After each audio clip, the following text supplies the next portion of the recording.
السلام علیکم ورحمۃ اللہ وبرکاتہ۔ اعوذ باللہ من الشیطان الرجیم، بسم اللہ الرحمن الرحیم۔ الحمد للہ والصلاة والسلام علی رسول اللہ وآلہ آل اللہ، واللعنۃ الدائمۃ علی اعدائہم اعداء اللہ من یوم عداوتہم الی یوم لقاء اللہ۔ عباد اللہ اوصیکم ونفسی بتقوی اللہ، اتقوا اللہ فإن خیر الزاد التقوی۔ بندگان خدا، آپ سب کو اور اپنے نفس کو تقوی الہی کی وصیت کرتا ہوں، دعوت دیتا ہوں۔ اپنی زندگی تقوی کی بنا پر و بنیاد پر استوار کریں کہ نجات کا تنہا ذریعہ اللہ تعالیٰ نے انسان کے لیے تقوی مقرر فرمایا ہے۔ حق تعالیٰ نے انسان کو نعمت حیات عطا کی ہے اور اس حیات کی ہدایت کے لیے نظام مقرر کیا ہے، دین، اور بالخصوص دین خاتم و شریعت مقدسہ اسلامیہ، قرآن کریم و رسول اعظم رسول خاتم صلی اللہ علیہ وآلہ وسلم اور اوصیاء رسول اللہ و جانشینان رسول اللہ و علماء جو اسی ہدایت کا حصہ و تسلسل ہیں۔ ہدایت کے نظام کو خداوند تعالیٰ نے انسان کے لیے تقوی کے ستون پر قائم کیا ہے۔ تقوی محفوظ زندگی کا الہی نظام ہے۔ اگر ہم قرآنی روح کو لحاظ کریں، تقوی کو قرآن کریم کی نگاہ میں انسان کی محفوظ زندگی کے لیے الہی نظام کا نام تقوی ہے، اور تقوی دیگر دینی معارف اور موضوعات کے مقابلے میں ایک موضوع نہیں ہے، بلکہ تقوی کا سایہ موجود ہے تمام احکام دین پر، تمام حالات دین پر اور تمام موضوعات کے اوپر، کہ سب تقوی کے سائے میں قائم ہوں۔ انسان خطرات میں ہے، حیات انسانی، اور خطرات سے محفوظ رکھنے کے لیے انسان اپنے طور پر جو کوششیں کرتا ہے وہ بجائے خود انسان کو مزید خطرات سے دوچار کر دیتی ہیں۔ جیسا قرآن کریم کا فرمانا ہے کہ انسان بعض اوقات شر طلب کرتا ہے، شر کی جستجو میں ہوتا ہے، ید الشر، انسان شر طلب کرتا ہے، دعاءہ بالخیر، اس طرح سے شر خدا سے مانگتا ہے، یہ شر کی طلب میں جاتا ہے جیسے خیر طلب کی جاتی ہے۔ چونکہ علم انسان کا کم ہے، دانائی کم ہے، بصیرت و شعور کم ہے، تشخیص نہیں دے سکتا کہ اس کے حق میں کیا شر ہے و کیا خیر ہے، کیا خطر ہے، کیا ضرر ہے، اور کیا اس کے حق میں خوبی ہے، بھلائی ہے، یہ تشخیص نہیں دے سکتا، اپنی زندگی کو خطرات سے بچا بھی نہیں سکتا۔ جسم ہمارا جن خطرات سے دوچار ہے، یہ سب انسان کے اپنے خریدے ہوئے اور اپنے مول لیے ہوئے خطرات ہیں۔ بیماریاں انسان نے خود خریدی ہیں اپنے لیے، اپنے اوپر مسلط کی ہیں بیماریاں، نادانی کی وجہ سے یا خواہشات کی وجہ سے، جہالت کی وجہ سے اپنے آپ کو خطرات میں ڈالا ہے۔ بس انسان خود سے محفوظ زندگی جس میں ہر خطر سے محفوظ ہو نہیں بنا سکتا۔ جتنی اپنی کوشش کرتا ہے خطرے سے بچنے کے لیے، اپنے آپ کو مزید ہلاکت اور خطرات میں مزید ڈال دیتا ہے، مزید اپنے آپ کو خطرات کے سپرد کر دیتا ہے، حوالے کر دیتا ہے۔ اس لیے ایسا انسان جو نادان ہو، نہ آگاہ ہو، نہ زندگی کا نظام اپنے لیے بنا سکتا ہے اور نہ اپنی زندگی کو خطرات سے بچا سکتا ہے، محفوظ کر سکتا ہے۔ اس انسان کو اللہ کی پناہ چاہیے، اور اللہ کی پناہ یوں نہیں کہ جب بھیڑیا منہ کھول کے انسان کو نگل لے پھر ہم کہیں کہ اللہ کی پناہ چاہیے۔ اللہ کی پناہ اللہ کا نظام ہے کہ اگر ہم طاغوتی نظام میں رہیں اور کہیں اللہ ہمیں پناہ دے، خدا ایسے پناہ نہیں دیتا کہ جب آپ خطرے کے منہ میں کودیں اور پھر کہیں خدایا ہمیں بچا۔ اس کو خدا نہیں بچاتا، اس احمق و نادان کو جو زہر کھائے اور پھر خدا سے دعا طلب کرے کہ خدایا مجھے بچا۔ بچانے کے لیے اللہ نے، پناہ کے لیے خدا نے نظام بنایا ہے، الہی نظام۔ اس کے ہاں پناہ لیں، اسے اپنائیں، یہ پناہ خدا ہے۔ جیسے ہم سردی سے بچتے ہیں، بچنے کے لیے جو کچھ اللہ تعالیٰ نے ہمارے لیے مقرر کیا ہے اور ہمارے لیے میسر بنایا ہے، اگر ہم اس کے سہارے سردی سے بچیں، یہ پناہ خدا ہے۔ گھر بنا لیں، یہ اللہ کی پناہ ہے۔ گرم لباس ہے سردی سے بچنے کے لیے، یہ اللہ کی پناہ ہے۔ اگر ایک انسان گھر بھی نہ بنائے، گرم لباس بھی نہ بنائے اور پھر خدا سے کہے مجھے پناہ دے خدا سردی سے، ایسے نادان کو خدا پناہ نہیں دیتا، چونکہ خود اپنے آپ کو پناہ میں لانے کے لیے یہ سنجیدہ نہیں ہے، یا خدا کی پناہ میں جانے کے لیے سنجیدہ نہیں ہے، بلکہ مسخرہ ہے، تمسخر کرتا ہے۔ جو اپنے آپ کو خطروں میں ڈالے اور ساتھ دعا مانگے کہ مجھے بچا، یہ مسخرہ کر رہا ہے، جوکر ہے۔ یہ پناہ وہ مانگتا ہے جو خدا کے بنائے ہوئے نظام کے اندر آ جائے، اس کے اندر جد ہے، وہ سنجیدگی ہے۔ خدا نے اس کی حفاظت کے لیے جو کچھ بنایا تھا اسے اس نے اپنا لیا ہے۔ تقوی اللہ کا نظام ہے، یا الہی نظام کا ایک رنگ ہے، حالت ہے اس کی، جس میں انسان محفوظ ہو جاتا ہے۔ در حقیقت تقوی انسان کی دعا کی استجابت ہے۔ جب ہم اللہ سے دعا مانگتے ہیں، اعوذ باللہ من الشیطان الرجیم، اعوذ باللہ من کل شر، اعوذ باللہ من کل ذنب، ہم ہر گناہ سے، ہر شر سے، ہر خطر سے اور ہر شیطان سے بچنے کے لیے خدا کی پناہ لیتے ہیں۔ خدا کی پناہ اللہ کا حفاظتی نظام ہے۔ اگر کوئی انسان تقوی اختیار نہ کرے اور کہے میں اللہ کی پناہ لینا چاہتا ہوں شر سے، شیطان کے شر سے، دشمن کے شر سے، یہ مذاق کر رہا ہے۔ اگر تقوی کے بغیر پناہ کی سوچ رہا ہے، اس کو پناہ نہیں ملے گی۔ اسے شر کے حوالے کر دیا جائے گا، اسے خطر کے سپرد کر دیا جائے گا، اسے شیطان کے سپرد کر دیا جائے گا، شیاطین اس پر مسلط کر دیے جائیں گے، فاسق و فاجر ان کے اوپر ٹھونس دیے جائیں گے، انہیں مہلت دی جائے گی، ظالمین کو، کیونکہ یہ پناہ میں نہیں آتا، اللہ کی پناہ میں نہیں آتا۔ کرپٹ حکمرانوں کے حوالے ان کو کر دیا جائے گا، فاسد لوگوں کے حوالے ان کو کر دیا جائے گا، ایک بدعنوان افسر شاہی کے حوالے ان کو کر دیا جائے گا، چوروں ڈکیتوں کے حوالے ان کو کر دیا جائے گا۔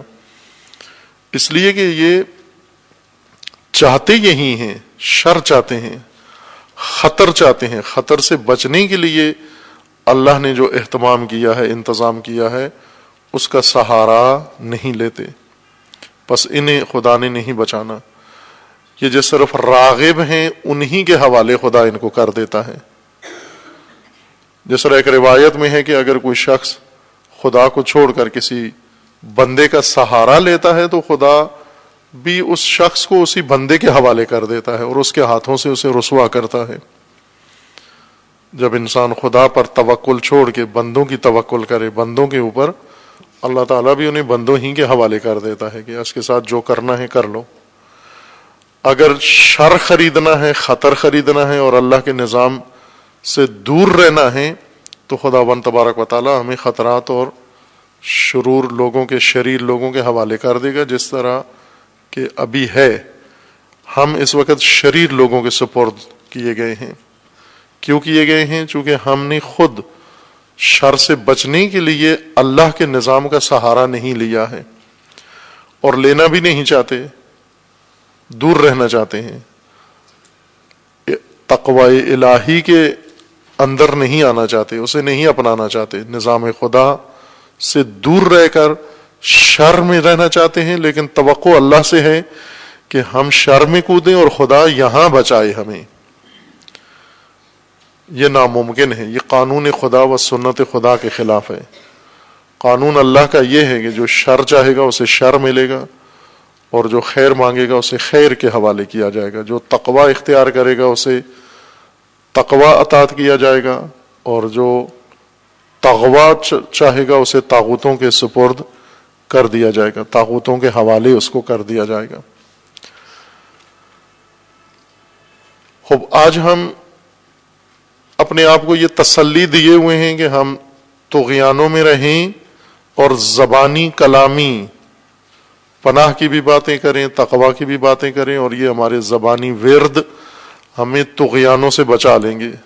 سمندر میں یا دریا میں طغیانی آ گئی ہے، سیلاب نے ہمیں گھیر لیا ہے اور اس کے اندر ہم غوطے کھا رہے ہیں، اور زبانی بچاؤ بچاؤ کا ورد لگائے ہوئے ہیں، اور امید بھی رکھتے ہیں کہ یہ زبانی بچاؤ بچاؤ کے شعار و نعرے یہ ہمیں اس طوفان سے، طغیان سے بچا لیں گے۔ ناممکن ہے۔ اگر ساری قوم بھی مل کر بچاؤ بچاؤ کرتی رہے اور طوفانوں سے بچنے کے لیے کشتیوں کا سہارا نہ لے، یا جو خدا نے نجات کے ذریعے بنائے ہیں ان کا سہارا نہ لے، ناممکن ہے انسان طغیانوں میں اور طاغوتوں سے بچ جائے۔ ہم طاغوت پسند، طاغوت پرست، طاغوت کے خواہاں، طاغوت کے جز، طاغوت کا حصہ، طغیان کے حامی، اس نظام طغیان میں، طغیانوں میں رہ کر زبانی طور پر کہہ رہے ہیں ہمیں بچائیں، ہمیں پناہ دیں۔ کیسے پناہ دیں گے جب ہماری رغبت ہی طغیانوں کی طرف ہے؟ جو ہمیں دین اللہ کا سکھایا گیا ہے، اس دین میں یہ گنجائش ہمارے لیے رکھ دی گئی ہے کہ آپ فقط منتر پڑھیں، آپ فقط جنتر پڑھیں، آپ فقط ورد پڑھیں، ذکر پڑھیں، بے شک طغیانوں میں ہوں، غیبی طاقتیں آ کر ان طغیانوں سے آپ کو بچا لیں گی۔ اوپر سے کچھ فلمیں بھی ایسی دیکھ لی ہیں سپرمین کی، اور ان سے مزید ایمان محکم ہو گیا ہے کہ ہو سکتا ہے ایسے کہ ہم طغیانوں میں گرے ہوئے ہوں تو غیبی طاقتیں آئیں گی اور آ کر ہمیں ان طغیانوں سے نجات دیں گی، اٹھا کے لے جائیں گی، اچک لیں گی ہمیں۔ توہم ہے، خیال ہے، یہ اندازے ہیں، اور اندازے سارے اللہ کے نظام کے متعلق باطل ہیں۔ تلک امانیکم، یہ تمہارے اندازے ہیں جو تم نے لگا رکھے ہیں، یہ فقط گمان ہیں جو انسان نے ذہن میں بنا رکھے ہیں، خدا کے نظام سے ان کا کوئی تعلق نہیں ہے تمہارے اندازوں کا۔ ہم اندازوں کے اوپر زندگیاں بسر کر رہے ہیں، تخمینے لگا کر، گیس لگا کر، گمان بنا کر کہ ہم جہاں بھی ہوں ہمیں بچا لیا جائے گا۔ کیسے بچا لیا جائے گا جب ہم خود طغیانوں میں کودے ہوئے ہیں، اختیار کیا ہوا ہے، بھنور میں پھنسے ہوئے ہیں اور نجات کی طرف جانا نہیں چاہتے؟ ہم بھی بچ جائیں گے، ہماری نسلیں بھی بچ جائیں گی، جن نسلوں کو خود ہم نے فساد اور شر کے حوالے کر دیا ہے۔ کس طرح سے بچ سکتے ہیں یہ لوگ، یا وہ نسلیں کیسے بچ سکتی ہیں؟ ایک راستہ نجات کا ہے، فقط ایک راستہ جو خدا نے مقرر کیا ہے، دوسرے تمام راستے توہمات ہیں۔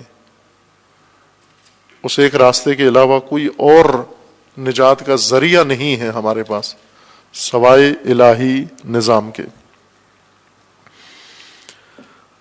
اور اس نظام کا عنوان تقوی ہے کہ تقوی زندگی کے، حیات کے ہر شعبے پر سایہ فگن ہو، سیاست با تقوی ہو، معیشت با تقوی ہو، معاشرت با تقوی ہو، تعلیم با تقوی ہو، روابط با تقوی ہو، تربیت با تقوی ہو، ہر عمل انسان کا تقوی کے سائے میں، ہر نظام انسان کا تقوی کے سائے میں، ہر شعبہ حیات انسانی کا تقوی کی بنا پر وہ تقوی کے سائے میں ہو، تقوی بنیاد بنے.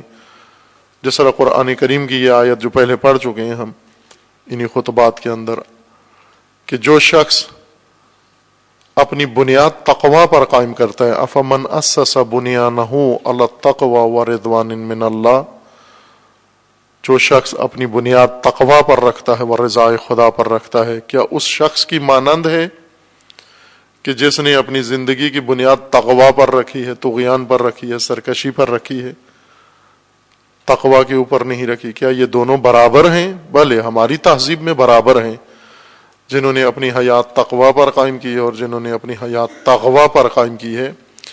طاغوت پرست، طاغوت کے حامی، طاغوت کے سپورٹر اور با تقوی برابر ہیں، بلکہ طاغوت پرست ہماری تہذیب میں افضل ہیں.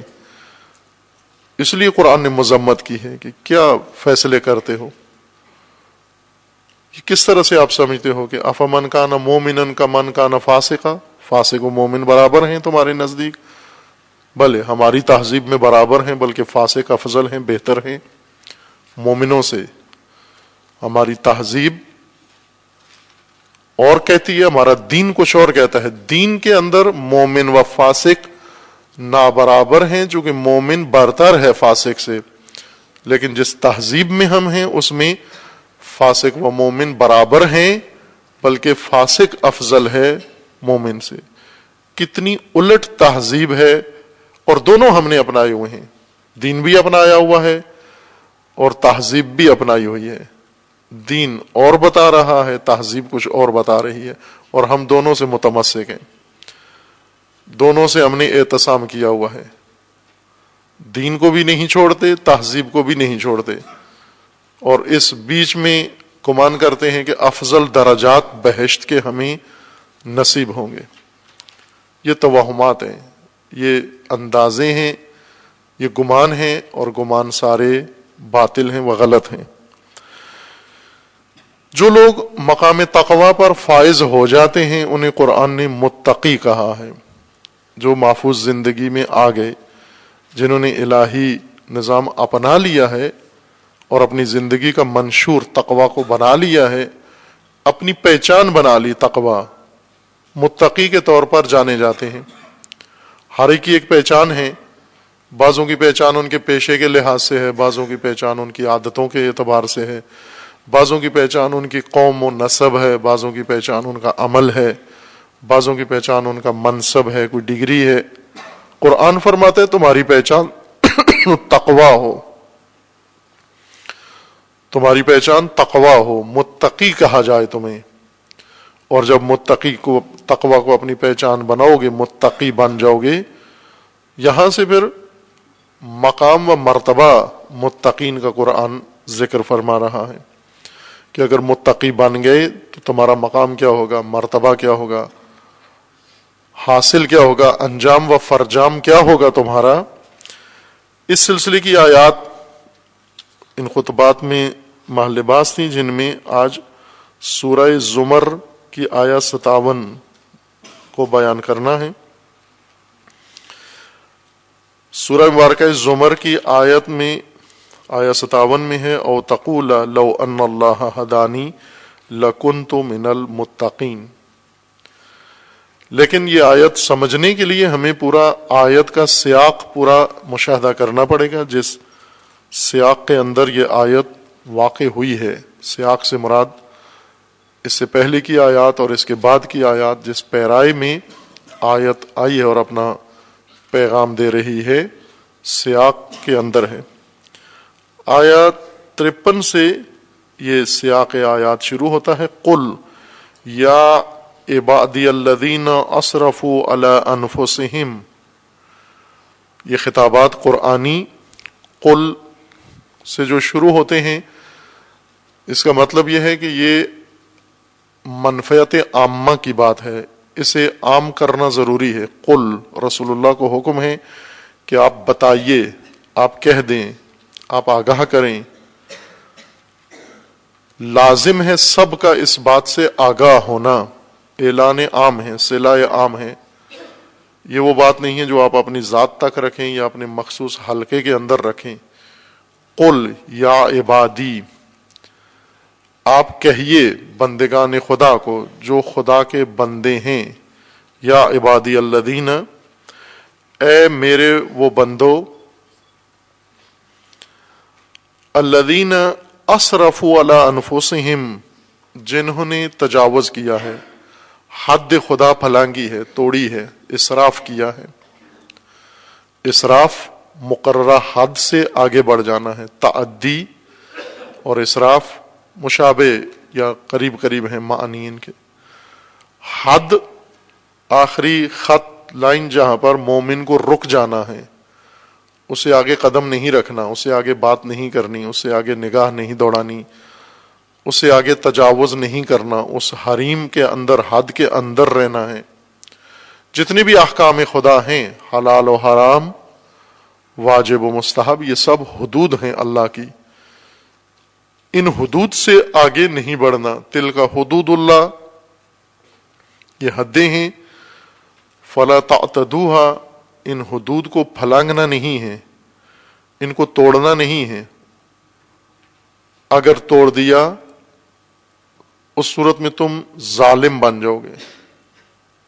اگر ان حدود کو توڑ دیا فتکونوا من الظالمین، ظالم بن جاؤ گے. اس صورت میں متعدی اور تجاوز گر بن جاؤ گے، متجاوز و طاغوت بن جاؤ گے. طغیان ہے یہ.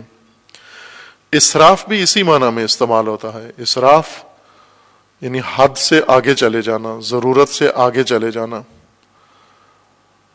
اسراف استعمال میں بھی ممنوع ہے، اسراف خرچ میں بھی ممنوع ہے، اسراف عمل میں بھی ممنوع ہے، اسراف ہر شعبے میں ممنوع ہے.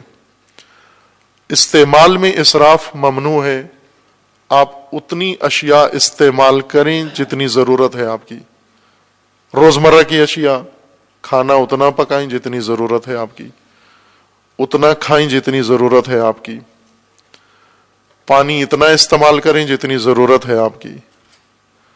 ہر ضرورت کی چیز آپ اتنی ہی استعمال کریں جتنی ضرورت ہے. بے شک آپ کے پاس پیسے ہیں، مال ہے، آپ زیادہ استعمال کر سکتے ہو، کمی نہیں ہے. آپ کو 2 روٹیاں چاہیے، آپ 10 پکا سکتے ہو، لیکن 10 نہیں پکانا، حرام ہے. بے شک آٹا ہے، گندم ہے، گھر میں پیداوار ہوئی ہے، اپنا حق و حلال کا ہے، پھر بھی ضرورت سے زیادہ استعمال نہیں کر سکتے. اگر آپ کو وضو کے لیے، نہانے کے لیے، منہ دھونے کے لیے، کپڑے دھونے کے لیے، برتن دھونے کے لیے پانی کی ضرورت ہے، 1 چلو آپ کی ضرورت ہے، 2 چلو استعمال نہیں کر سکتے. اسراف ہے، حرام ہے. ضرورت سے زیادہ استعمال اسراف ہے. ضرورت سے زیادہ خرچ اسراف ہے. جتنی ضرورت ہے اتنا خرچ کرو، اس سے زیادہ خرچ نہ کرو، یہ اسراف ہے. اور عمل کے اندر اسراف مت کرو، افراط مت کرو، حد خدا کو مت پھلانگو. لیکن انسان کرتا ہے، طغیان ہے، چونکہ طغیانی خواہش میں آتی ہے. کبھی شوق بن کر طغیانی ظاہر ہوتی ہے، کبھی خواہش بن کر طغیانی ظاہر ہوتی ہے، کبھی ہوس بن کر طغیانی ظاہر ہوتی ہے. مختلف شکلوں میں انسان کے وجود میں طغیان آتا ہے. جیسا پہلے بارہا عرض کر چکا ہوں کہ دریاؤں میں طغیانی آتی ہے، کھیت ویران، آبادیاں ویران، مکانات منہدم ہو جاتے ہیں پانی میں جب طغیانی آئے. اور یہ خرابیاں ٹھیک کی جا سکتی ہیں، دوبارہ آباد کی جا سکتی ہیں، فصلیں پھر اگائی جا سکتی ہیں، کھیت دوبارہ سنوارے جا سکتے ہیں، گھر پھر بنائے جا سکتے ہیں. پانی کی طغیانی کی تلافی ممکن ہے. لیکن انسان کے اندر جب طغیانی آ جائے، نفس کے اندر آ جائے، یا حکومت کے اندر آ جائے، یا کسی طبقے کے اندر آ جائے، اس صورت میں جو کچھ ملیا میٹ ہوتا ہے اس کی تلافی نہیں ہو سکتی. انسان کے اندر اگر طغیانی آ جائے، پانی کی طغیانی سے کھیت خراب ہو جاتا ہے، مکان گر جاتا ہے، ٹوٹ جاتا ہے. انسان میں جب طغیانی آ جائے، حرمت ٹوٹ جاتی ہے، احترام ٹوٹ جاتا ہے، حیثیت ٹوٹ جاتی ہے، شخصیت ٹوٹ جاتی ہے، تقدس ٹوٹ جاتا ہے. یہ چیزیں دوبارہ نہیں بنائی جا سکتی. بس اسراف نہ کرو. تربیت کا ایک حصہ یہ ہے کہ انسان پابند ہو جائے اتنی مقدار کے استعمال کا جتنی اس کی ضرورت ہے، اس مقدار سے زیادہ کی طرف اپنا رجحان بھی ختم کر دے. یہ نہ دیکھے کہ میرے پاس ہے، چونکہ پیسہ ہے، مال ہے، راشن ہے، تو میں تو آزاد ہوں، اپنا مال ہے، جتنا مرضی ہے اپنا مال استعمال کرو اور خرچ کرو. نہیں کر سکتے آپ، استعمال اپنا نہیں کر سکتے. حتیٰ جو نفس کے اوپر اسراف کرتے ہیں، کہ جیسا اس آیہ شریفہ کے اندر ہے، قل یا عبادی الذین اسرفوا علی انفسہم، جنہوں نے اپنے نفوس پر اسراف کیا ہے، تجاوز کیا ہے، اپنے نفس کے اوپر، اپنی جان کے اوپر تعدی کی ہے، تجاوز کیا ہے، ظلم کیا ہے، حد توڑی ہے اپنے نفس کے اوپر، اپنے وجود کے اوپر. نہیں کر سکتے یہ کام آپ. اگر ایک شخص ہے، اس نے اپنے نفس کے اوپر تعدی و تجاوز کیا ہے، اپنے نفس کو بیمار کر دیا ہے خواہشات کی وجہ سے. تمباکو نوشی کرنا تجاوز بر نفس ہے، نسوار کھانا اسراف ہے اپنے وجود کے اوپر، نشہ کرنا ظلم ہے اپنے وجود کے اوپر. نہیں کر سکتے، حرام ہے. اب لوگ کہہ سکتے ہیں بھئی کیوں ممنوع ہیں یہ ساری چیزیں؟ یہ اس وجہ سے کہ ہم بعض ہیں جو لکیر کے فقیر ہیں، وہ یہ کہتے ہیں کہ نسوار کی کوئی روایت نہیں آئی، معصومین نے نسوار کے نام سے کوئی حکم بیان نہیں کیا، قرآن میں نسوار کا نام نہیں آیا. لیکن یہ آیت تو ہے نا کہ اپنے نفس کے اوپر اسراف حرام ہے، تعدی و تجاوز حرام ہے. جو چیز آپ کو نقصان دیتی ہے، جو چیز ضرر ہے آپ کے لیے، جو چیز آپ کے نفس و بدن کے لیے نقصان دہ ہے، وہ ممنوع ہے. بے شک نسوار کا نام نہیں آیا، تمباکو کا نام نہیں آیا، گٹکے کا نام نہیں آیا، نشے کا نام نہیں آیا، فلاں چیز کا نام نہیں آیا. لیکن اگر یہ نقصان دہ ہے مت کرو یہ کام. اگر کولڈ ڈرنک نقصان دہ ہے آپ کے لیے، نہ کرو یہ کام. کیا تمباکو کی ڈبیا پہ نہیں لکھا ہوتا کہ خبردار صحت کے لیے مضر ہے؟ خوب اس سے زیادہ کیا چاہیے آپ کو حرمت کے لیے؟ کسی نے لکھا ہے آج تک کہ نسوار صحت کے لیے مفید ہے، بہت اچھی ہے، اس سے بڑی اچھی صحت بنتی ہے؟ ممنوع ہے. اسراف ہے اپنے نفس کے اوپر، اور تعدی و تجاوز ممنوع ہے. زیادہ کھانا جس کھانے سے آپ بیمار ہو جائیں ممنوع ہے. اگر آپ کے بدن میں چربی کی مقدار زیادہ ہے، چربی کھانا اسراف ہے، تعدی ہے اپنے نفس کے اوپر. مت کرو یہ تعدی. یہ نفس امانت ہے تمہارے پاس، وجود بدن امانت ہے تمہارے پاس اللہ کی. مالک نہیں ہو اس کے کہ جیسے جی میں آئے تعدی کرو اس کے. آنکھ پھوڑنا، اگر کوئی اپنی آنکھ پھوڑ دے جان بوجھ کے، میری اپنی آنکھ ہے، میں چاہتا ہوں اس کو ختم کر دوں، نہیں کر سکتے، حرام ہے. مجرم ہو، قانون کے بھی مجرم ہو، اللہ کے بھی مجرم ہو. اگر ایک انسان اپنے دانت توڑ لے، غصے میں آیا، مکہ مار کے، کوئی ڈنڈا مار کے اپنا دانت توڑ لیا کہ اپنا دانت ہے. کوئی شخص ہے جذبات میں آ کے دیوار سے ٹکر مار دے، نہیں کر سکتے. لطمات ممنوع ہے. لطمہ یعنی اپنے چہرے کو پیٹنا، منہ پہ مارنا ممنوع ہے. نہیں کر سکتے آپ یہ کام. اپنے آپ کو نہیں پیٹ سکتے. بعض لوگ ہیں عاجز آ کر اپنے آپ کو پیٹنا شروع کر دیتے ہیں. نہیں کر سکتے، اپنے آپ کو نہیں پیٹ سکتے. اپنے جسم کو کاٹ نہیں سکتے. ناخن ایک اپنا زیادہ نہیں کاٹ سکتے. اتنا زیادہ کاٹو کہ خون نکل آئے، حرام کام کیا ہے. تجاوز بر نفس ہے، اسراف بر نفس ہے.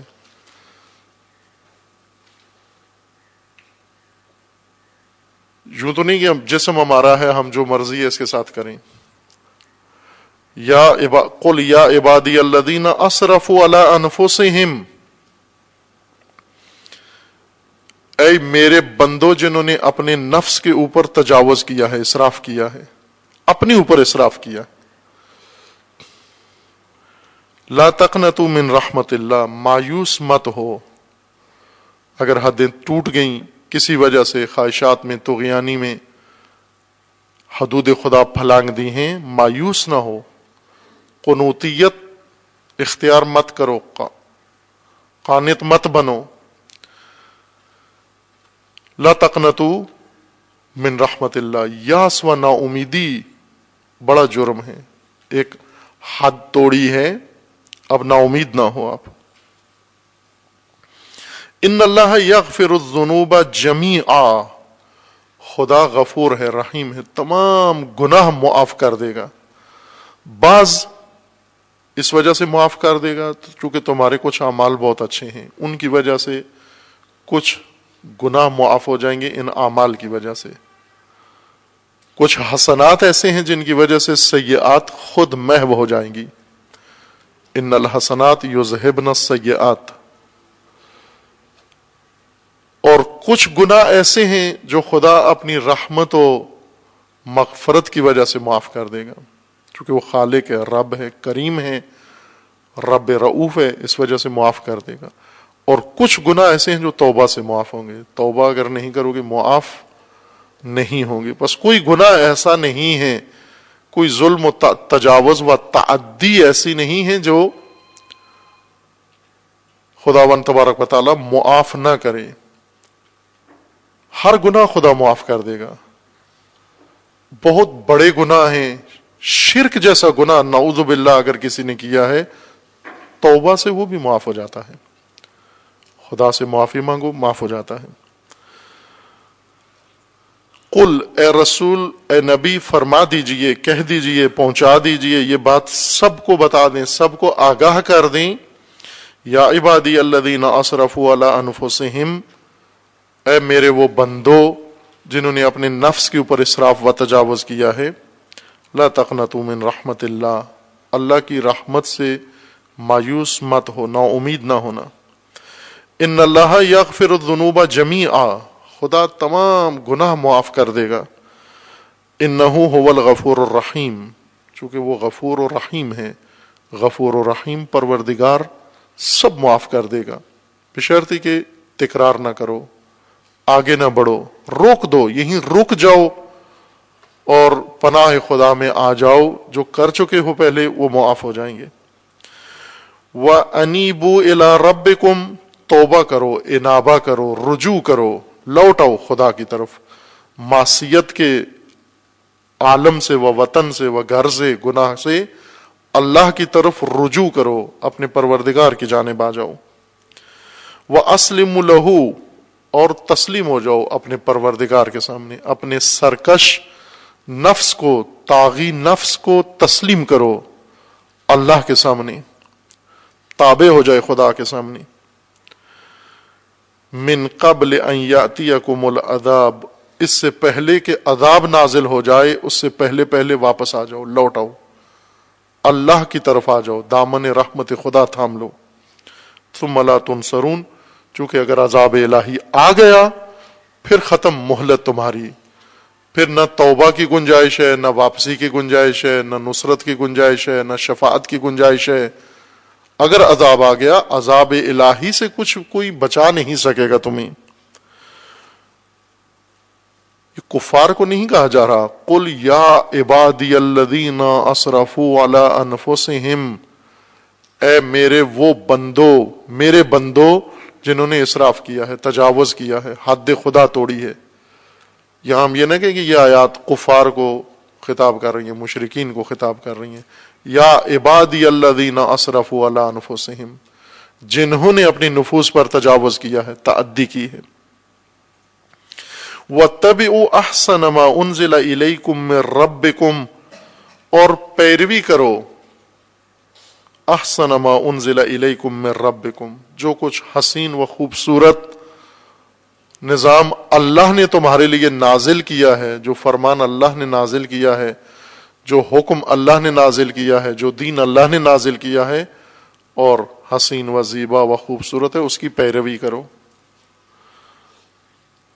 من قبل ان یاتیکم العذاب بغتۃ، اس سے پہلے کہ ناگہان تمہارے اوپر عذاب آ جائے، بغیر خبر کیے ہوئے عذاب خدا تمہارے اوپر نازل ہو جائے، وَأَنْتُمْ لَا تَشْعُرُونَ، اور تمہیں شعور بھی نہ ہو، احساس بھی نہ ہو، خبر بھی نہ ہو، ایسے غیر محسوس انداز میں تمہارے اوپر عذاب آ جائے کہ تمہیں خبر بھی نہ ہو اور عذاب آ کے تمہیں گھیر لے۔ اس سے پہلے اتباع کرو احسن ما انزل الیکم من ربکم، اس سے پہلے پلٹ آؤ، اپنے رب کی طرف سے جو کچھ نازل ہوا ہے اس کی پیروی کرو، اپنی خواہش کی پیروی نہ کرو، طاغوت کی پیروی نہ کرو، ظالم کی پیروی نہ کرو، غیر اللہ کی پیروی نہ کرو، عوام کی پیروی نہ کرو، طاغوتوں کے پیچھے مت چلو، سرداروں نوابوں کے پیچھے مت چلو، شیاطین کے پیچھے مت چلو،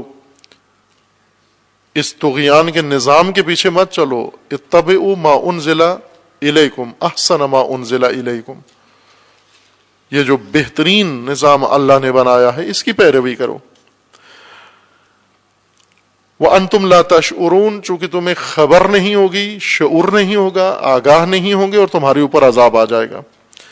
ان تقول نفس، مبادا غفلت میں پڑے رہو، توہمات میں غرق رہو، جس طرح ہوتے ہیں کچھ لوگ دہشت گرد آ جاتے ہیں، وہ توہمات میں مبتلا رہتے ہیں، نہیں ہم محفوظ ہیں، ہماری طرف نہیں آتے ہیں ایسے لوگ۔ کچھ علاقوں میں گئے، دیکھا ہم نے وہاں دشمنان اہل بیت، ان کی سرگرمیاں، ان کے حالتوار دیکھے تو مومنین سے بات کی کہ یہ آپ تو خطرے میں ہیں۔ مومنین کے گھروں کے اوپر دشمنان اہل بیت کے سٹیکر چسپان ہیں، دروازوں کے اوپر جھنڈے ان کے گھروں کے اوپر لگائے ہوئے ہیں اپنے۔ جب ان سے کہا کہ یہ کیا ہو رہا ہے، آپ کیوں متوجہ نہیں ہو، کہنے لگے جی سائیں آپ مطمئن رہیں، یہاں کچھ بھی نہیں ہو سکتا، یہ ہمارے علاقے کے وڈیرے، ہمارے علاقے کے سردار، ہمارے علاقے کے نواب یہ کچھ بھی نہیں کرنے دیتے یہاں پر۔ یہ کوئٹہ کے مومنین سال ہا سال ان سے یہ عرض ہوتا رہا کہ آپ خطرے میں ہیں اور آپ کی جو حالت ہے وہ خطرات کو اور زیادہ جرأت دے رہی ہے، اور یہ یہی کرتے تھے کہ نہ آپ چونکہ آگاہ نہیں ہیں ہمارے حالات سے، کوئٹہ بلوچستان سے دور کے ہیں آپ، یہاں بڑے بڑے لیڈر ہیں، نام لیتے تھے، یہاں بگٹی سردار ہیں، یہاں مینگل سردار ہیں، یہاں وہ فلاں سردار ہیں، یہ سردار یہاں پر اس قسم کی کارروائی ہونے نہیں دیتے۔ اپنے آپ کو ان سرداروں کے سائے و پناہ میں سمجھتے تھے۔ ابھی موجود ہیں وہ لوگ جو یہ کہتے تھے ہم ان نوابوں کے سائے میں بالکل محفوظ ہیں، وہ کہتے تھے آپ اپنی فکر کرو، ہم محفوظ ہیں، ان سرداروں اور نوابوں کے سائے میں محفوظ ہیں۔ خوب دیکھا پھر کہ دشمنان اہل بیت نے و دشمنان خدا نے کس طرح قتل عام کیا انہی مومنین کا جو اپنے آپ کو تنکوں کے سہارے سمجھ رہے تھے ہم محفوظ ہیں، اللہ کا نظام نہیں اپنایا، نوابوں سرداروں کے سایہ اختیار کیا اور اس سائے نے انہیں پناہ نہیں دی، اور آج صورتحال سب کے سامنے ہے۔ مبادا عذاب گھیر لے تمہیں، دشمن گھیر لیں تمہیں، شیاطین گھیر لیں تمہیں، اور پھر اس وقت تم چیخنا شروع کرو۔ اس وقت کی چیخ و پکار کوئی فائدہ نہیں دیتی۔ جب انسان کا محاصرہ ہو جاتا ہے، جب گھیرے میں آ جاتا ہے، جب نرغے میں آ جاتا ہے، اس وقت کی فریادیں کوئی فائدہ نہیں دیتی۔ جب پہلے تعلیم دی گئی ہے، ہدایت دی گئی ہے، شعور دیا گیا ہے، آگاہی دی گئی ہے، متوجہ کیا گیا ہے کہ یہ دلدل ہے، اس میں مت کودو، یہاں پر اگر توجہ کرو تو سب کچھ ہو سکتا ہے، بچایا جا سکتا ہے، تمہیں نجات دی جا سکتی ہے۔ لیکن اگر یہاں پر تذکر نہ سنا، واعظ نہ سنا، نصیحت نہ سنی اور اجتناب نہ کیا یہاں پر، اور چھلانگ لگا دی دلدل میں جا کر فریاد کرنا ہائے بچاؤ ہائے مر گئے، یہاں کوئی مدد کو نہیں پہنچے گا۔ عذاب میں گھرے ہوئے، عذاب میں مبتلا، عذاب میں ڈوبے ہوئے کسی فرد کی فریاد نہیں سنی جائے گی۔ یہ آیت کریمہ یہی بتا رہی ہے۔ کہ متوجہ ہو جاؤ، یا عبادی الذین اسرفوا لا تقنطوا، اللہ کی طرف لوٹ آؤ، مایوس نہ ہو.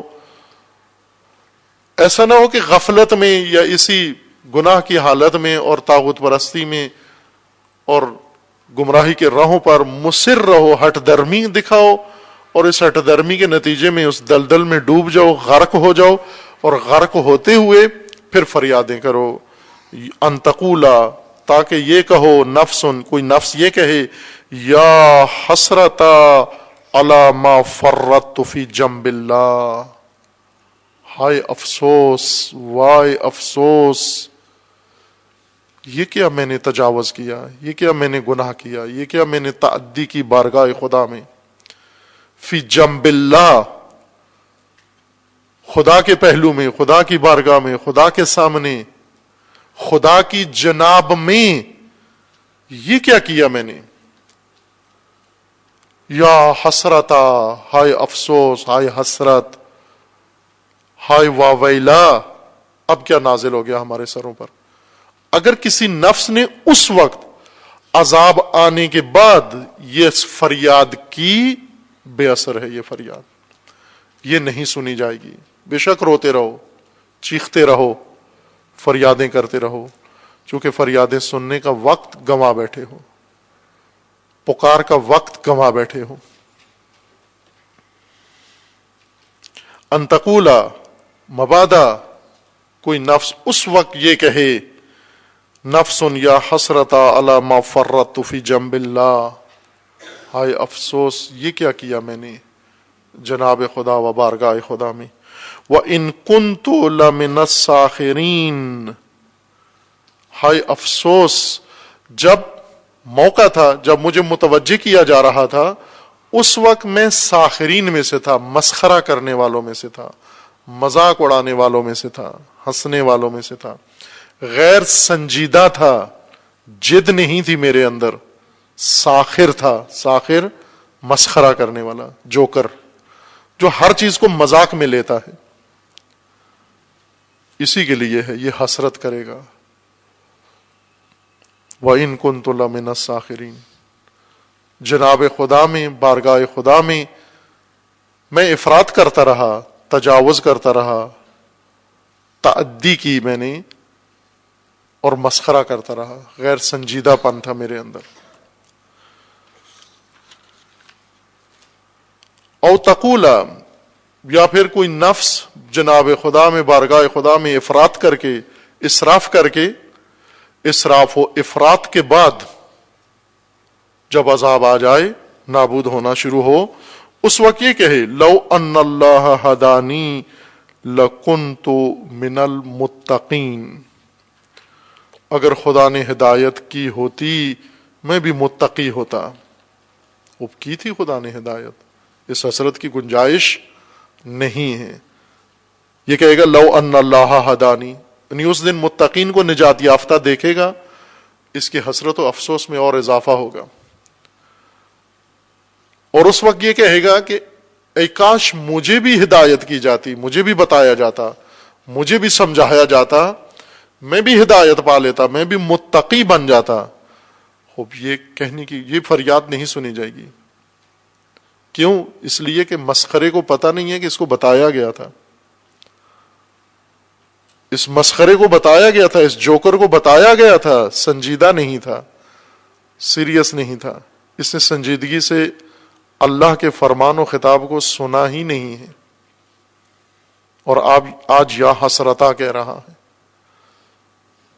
وہاں کا آرزو کرے گا کہ اے کاش میں بھی متقی ہوتا، اے کاش میں بھی باتقوی ہوتا، میں مسخرہ بننے کے بجائے، مسرف و ظالم بننے کے بجائے، مفرط بننے کے بجائے، مفرط بننے کے بجائے، حدود خدا کو توڑنے کے بجائے، خواہش پرستی کے بجائے، میں بھی متقی ہو جاتا، میں بھی باتقوی ہوتا، میں بھی اللہ کے محفوظ نظام زندگی میں پناہ لے لیتا، میں بھی آج محفوظ ہوتا. اے کاش مجھے ہدایت کی جاتی، میں بھی متقی ہوتا. او تقولا حین تری العذاب، یا جب عذاب کو دیکھے گا انسان تو یہ کہے گا، لو ان لی کرۃ فاکون من محسنین، ایک موقع اگر اور دے دیا جائے مجھے، جہنم میں جا کر عذاب الہی کے اندر غرق ہو کر پھر یہ آرزو کرے گا لو ان لی کرتن، ایک اور موقع دیا جائے، ایک دفعہ اور مجھے دنیا میں بھیجا جائے، پھر آپ دیکھیں گے میں محسنین میں سے ہو جاؤں گا، میں متقین میں سے ہو جاؤں گا۔ خوب، یہ ساری آرزویں، یہ حسرتیں ہیں، حسرتیں جو پوری نہیں ہوں گی۔ اے کاش میں نے یہ نہ کیا ہوتا، اب وقت گزر گیا ہے، کر چکے ہو۔ اے کاش میں متقی ہوتا، نہیں ہوئے جب وقت تھا باتقوا ہونے کا۔ اے کاش ایک اور موقع مل جاتا، نہیں ملے گا موقع، کیونکہ یہاں سے کوئی لوٹ کر جہنم سے پھر دنیا میں نہیں آئے گا۔ جو موقع دیا تھا اس میں مسخرہ بنے رہے، اس میں جوکر بنے رہے، اس میں نان سیریس رہے تم، اس میں جدی نہیں تھے تم، بس اب موقع نہیں ہے تمہارے لیے۔ بلا قد جاءتک آیاتی فکذبت بها واستکبرت وکنت من الکافرین۔ خوب، تو جو کہہ رہا ہے مجھے ایک اور موقع دیا جائے، پھر ایک چانس مجھے دیا جائے، خوب دیا تھا تمہیں، تو تھا کیا؟ جاءتک آیاتی، تیری جانب میری آیات آئیں، فکذبت، تو نے جھٹلا دیا، واستکبرت، استکباریت کی تو نے، شیطنت کی، وکنت من الکافرین، منکرین میں سے بن گیا تو۔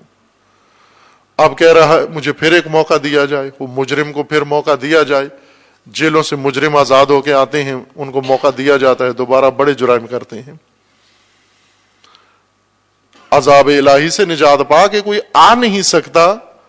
قرآن کریم میں ہے کہ اگر آ جائیں پھر وہی کام کریں گے جو پہلے کیے انہوں نے۔ اول تو کوئی آئے گا نہیں، محال ہے، ممنوع ہے عذاب سے نجات پا کر دوبارہ زندگی گزارنا۔ عزیزان،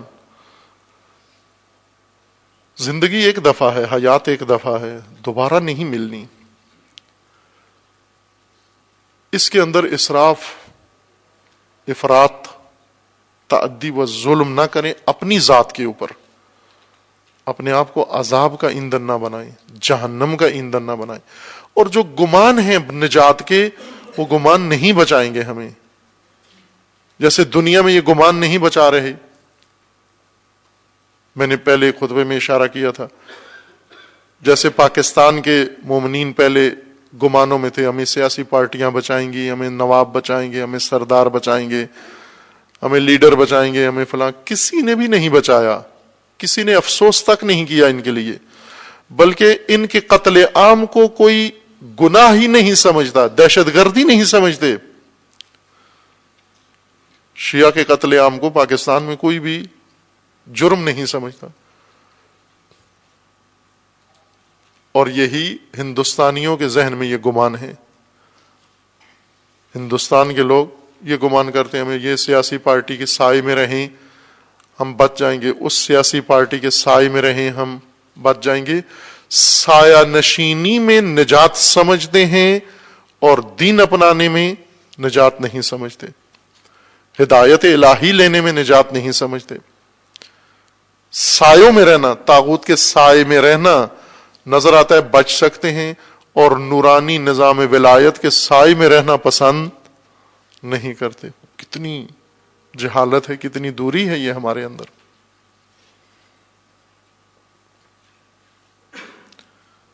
کہ خدا کے جنب میں آ کر اپنے آپ کو غیر محفوظ سمجھتے ہیں، طاغوت کے سائے میں اپنے آپ کو تحفظ سمجھتے ہیں۔ نہیں دیتے یہ طاغوت، کسی کو تحفظ نہیں دے سکتے۔ پاکستان میں نہیں دیا، دنیا میں کہیں بھی نہیں دے سکتے۔ کتنے وفادار رہے ہیں یہ پاکستان کے مومنین، جنہوں نے ساری حدود پھلانگ کے ان نوابوں، سرداروں، جاگیرداروں کو ووٹیں دی ہیں، صرف اس لیے کہ ہمیں ہمارے حقوق، ہماری جان، نفوس، اموال کو تحفظ دیں گے۔ نہیں دیتے تحفظ، نہ دے سکتے ہیں۔ اول تو دیتے نہیں ہیں، دینا نہیں چاہتے، اگر دینا چاہیں دے نہیں سکتے، چونکہ حفاظت کا نظام اللہ نے ان کو سونپا ہی نہیں ہے۔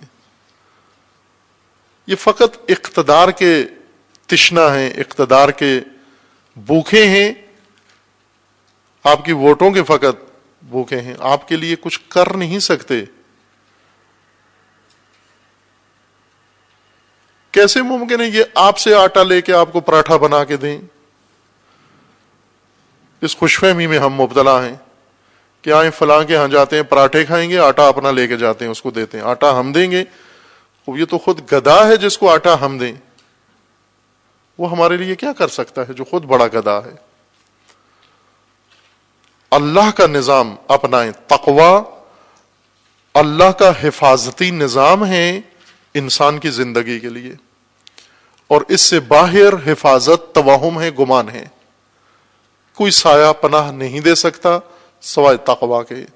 اور اگر تقوی کے بغیر آخرت میں پہنچ گئے، یہ حسرتیں ہیں جو قرآن ذکر فرما رہا ہے کہ او تقول لو ان اللہ ہدانی لکنت من المتقین یا حسرت علی ما فرطت فی جنب اللہ وان کنت لمن الساخرین او تقول حین تری العذاب لو ان لی کرۃ. اگر تقوی کے بغیر ان گمانوں میں بیٹھے رہے اور وہاں جا کر گرفتار ہوئے عذاب الہی میں نعوذ باللہ، تو پھر کہیں گے وائے حسرت، ایک کاش ہم سن لی ہوتی بات. ہم نے کیا کیا جناب بارگاہ خدا میں بیٹھ کر؟ افراط کیا، اسراف کیا، ظلم کیا، تعدی کی ہم نے. یا پھر کہیں گے کہ اے کاش ہم بھی متقی ہوتے، یا پھر کہیں گے کہ ایک اور موقع ہمیں دیا جائے اور اب کوئی بات سنی نہیں جائے گی. اس سے پہلے ہم اختیار کر لیں. کیا مشکل ہے تقوی اختیار کرنے میں؟ پریشانی کیا ہے؟ رکاوٹ کیا ہے؟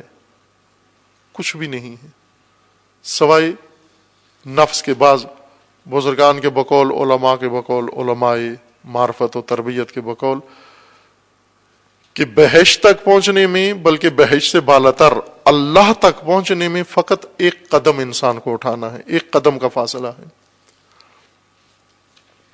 ایک قدم کا فاصلہ ہے. وہ ایک قدم مشکل ہے اٹھانا. اگر آپ کے قریب ترین ایک قدم پر کوئی رہتا ہو، اس کے ہاں جانا مشکل ہے. ایک قدم پہ کوئی چیز ہو، اس تک رسائی مشکل ہے. ایک قدم پہ ہے خدا، ایک قدم پر. وہ قدم اٹھاؤ، خدا کے ہاں ہو، خدا کے پاس ہو. وہ قدم اٹھاؤ اور رکھو کہاں؟ وہ قدم کس زمین پر رکھیں قدم تاکہ خدا تک پہنچ جائیں؟ اپنی انا پر پاؤں رکھو، قدم رکھو. اپنی ذات پر پاؤں رکھو، اس قدم کے بعد آگے خدا ہے. ایک قدم اٹھاؤ، اپنی ذات سے آگے بڑھو، اپنی انا سے آگے بڑھو. یہ ایک قدم نہیں اٹھایا، اتنا قریب خدا ایک قدم کے فاصلے پر. بلکہ اللہ نے تو فرمایا میں اس سے بھی زیادہ قریب ہوں تمہارے. اقرب الی من حبل الورید، رگ حیات سے بھی تمہارے قریب ہوں، پھر بھی تم مجھ سے دور رہے ہو. یہ ایک قدم نہیں اٹھتا، کیونکہ یہ قدم اٹھے اپنی ذات پر رکھنا پڑتا ہے، جو سرکش ذات پہ نہیں رکھ سکتے. یہ قدم ذات و نفس اٹھانے نہیں دیتا. جس نے اپنی ذات کو خدا کے سامنے جھکا لیا، یہ خدا کے پاس ہے، یہ بارگاہ خدا میں ہے، یہ جناب خدا میں ہے. لیکن جس سے اپنا نفس نہیں جھکا خدا کے سامنے، یہ خدا سے دور ہے، اگرچہ خدا اس کی رگ حیات سے زیادہ اس کے قریب ہے. یہ ایک قدم اٹھائیں، تقوی کے لیے ایک قدم اٹھائیں. انا پہ پاؤں رکھیں، اپنی ذات پہ پاؤں رکھ دیں، اس کو بیچ میں سے ہٹا دیں. سارے مسائل حل، سارے مسائل. میں آپ کو ضمانت کے ساتھ، ذمہ داری کے ساتھ کہہ رہا ہوں، جسے آپ کی بول چال میں کہتے ہیں شرطیہ کہہ رہا ہوں. یہ قدم اٹھا کے دیکھیں. اگر نہ ہو وصال، نہ ہو ملاقات اللہ سے، پھر جو مرضی ہے آپ مطالبہ کریں، ہر چیز کا آپ کو حق ہے. اٹھا کے دیکھیں یہ قدم، ایک اپنی ذات پہ رکھیں، پائمال کریں اس کو، انا کو، پھر دیکھیں کہ آگے لقاء اللہ ہے یا نہیں ہے. یقیناً ہے. ایک قدم کے فاصلے پہ اگر نجات ہے، اور ہم گمان بنا کر توہمات کے ذریعے سے اپنے نجات کے سہارے ڈھونڈ رہے ہیں جنہوں نے ہمیں نجات نہیں دینی. انشاءاللہ خداوند تبارک و تعالی سب کو، تمام عباد خدا و بندگان خدا کو تقوی کی توفیق عطا فرمائے انشاءاللہ. اعوذ باللہ من الشیطان الرجیم بسم اللہ الرحمن الرحیم انا اعطیناک الکوثر فصل لربک وانحر ان شانئک هو الابتر صدق اللہ العظیم. اعوذ باللہ من الشیطان الرجیم بسم اللہ الرحمن الرحیم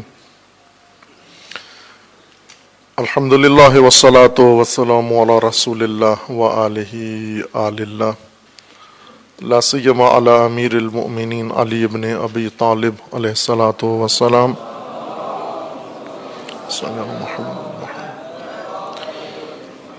و فاطمۃ الزہرا سیدۃ نساء العالمین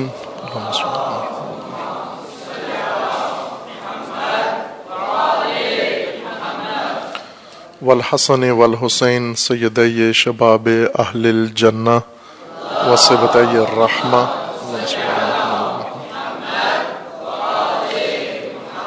وعلی ابن الحسین علیہ الصلاۃ والسلام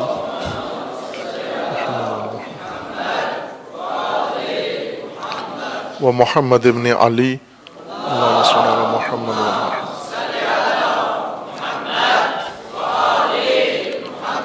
وجعفر ابن محمد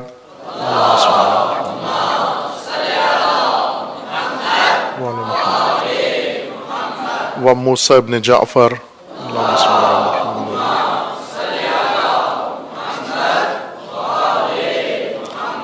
وعلی ابن موسیٰ اللہم صل علی محمد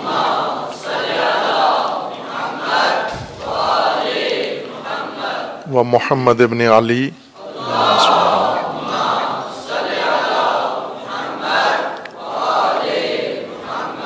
وعلی ابن محمد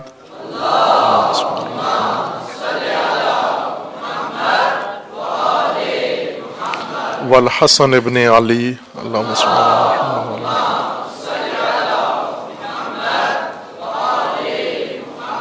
والحجت ابن الحسن القائم المہدی اللہم صل علی محمد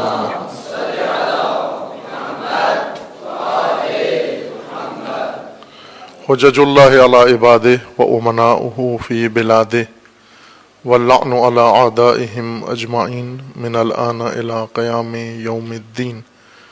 عباد اللہ اوصیکم و نفسی بتقوی اللہ اتقوا اللہ فإن خیر الزاد التقوی.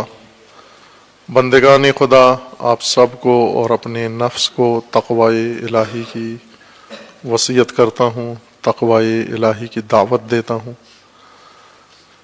اپنی زندگی تقوی کی بنیاد پر قائم کریں اور اپنی زندگی تقوی کے سائے میں بسر کریں. احاطہ ہو تقوی کا تمام زندگی کے اوپر، زندگی کے ہر شعبے کے اوپر، زندگی کے ہر پہلو کے اوپر. ہر قدم مومن کا تقوی کے سائے میں ہو، ہر سخن مومن کا تقوی کے ہمراہ ہو، ہر نیت و قصد تقوی کی بنیاد و تقوی کے معیار پر ہو کہ اللہ تعالیٰ نے انسان کی نجات کا فقط ایک ذریعہ مقرر کیا ہے اور وہ تقوی ہے، اور اس کے علاوہ سب کو فرمایا تلک امانیکم، یہ تمہارے اندازے ہیں جو سارے غلط و توہمات ہیں، باطل راہ نجات و ذریعہ نجات نہیں ہیں. تقوی انسان کی محفوظ زندگی کے لیے اللہ کا حفاظتی نظام ہے، تدبیر خدا ہے حیات بشری کے بارے میں. اور اگر تدبیر الہی سے حیات بشری نہ چلے، تدبیر بشر سے حیات بشری چلے، تباہی ہے، ہلاکت ہے. جیسا کہ آج دنیا میں دیکھ رہے ہیں آپ، ہر طرف ہلاکت و تباہی کا سامان ہے. تباہی کے اس دور میں سب نے مل کر، شرق و غرب نے مل کر، شیاطین نے مل کر، عرب و غرب نے مل کر انسان کی تباہی کا نظام و انتظام کیا ہے. لشکر بنائے ہیں، خونخوار آدم خار، اور ڈٹائی کے ساتھ ان کی حمایت بھی کر رہے ہیں، اور دن بدن وہ تجاوز کر رہے ہیں. پاکستان میں اب ہر روز سنتے ہیں، خصوصاً پنجاب و لاہور میں، پہلے کراچی میں تھا لیکن اب پنجاب میں ہر روز ایک خطرناک گینگ 20 مومنین کے قاتل پکڑے جاتے ہیں یا ہلاک ہوتے ہیں. جیسے گزشتہ روز خبر آئی کہ ایک گینگ لاہور میں گرفتار کر کے انہوں نے فنار کی ہے، اور ان کے جو اعمال تھے وہ بھی ذکر ہوئے ہیں کہ کن کن کو انہوں نے شہید کیا ہے. اور جتنے ہلاک ہو رہے ہیں ان سے کئی گنا زیادہ موجود ہیں. یہ سب بشر کی تدبیر ہے، یہ سب ضیاء الحق کی تدبیر اور ضیاء الحق کے وارثوں کی تدبیر ہے پاکستان کو محفوظ کرنے کے لیے. اور اگر نعوذ باللہ کوئی پاکستان کو تباہ کرنے کی تدبیر کرتا تو اس سے زیادہ خطرناک نہ ہوتی جتنی پاکستان کو محفوظ کرنے کے لیے اس ملعون نے اور اس کے ساتھیوں نے تدبیر کی. اور وہ حفاظتی تدبیر آج نابودی کا سبب بن رہی ہے. آج بھی جو ان کو اگر ہلاک کیا جا رہا ہے یا گرفتار کیا جا رہا ہے تو تشیع کے قتل کے جرم میں کسی کو نہیں پکڑا جا رہا. ایک فرد بھی تشیع کے قتل کے جرم میں نہیں پکڑا جاتا، نہ ہی اس کو جرم سمجھتے ہیں. اب آپ توجہ کریں، پیرس میں حملہ ہوا اور اس سے پہلے بیروت میں ہوا. ایک دن پہلے بیروت میں اسی گروہ نے حملہ کیا، دوسرے دن اسی گروہ نے پیرس میں حملہ کیا. پاکستان میں کسی نے سنا بھی نہیں کہ بیروت میں حملہ ہوا ہے، جبکہ بیروت میں جو شہادتیں ہوئی ہیں وہ کئی گنا زیادہ ہوئی ہیں پیرس سے. پیرس میں جو ہوا دہشت گردی ہے، بیروت میں جو کچھ ہوا وہ دہشت گردی نہیں ہے. کسی نے بھی نہیں کہا دہشت گردی ہے، کیونکہ بیروت میں یہ حملہ بیروت کے شیعہ نشین علاقے میں ہوا، زاہیہ میں ہوا. زاہیہ تشیع کا مرکز ہے وہ علاقہ، چونکہ وہاں ہوا پس دہشت گردی نہیں ہے.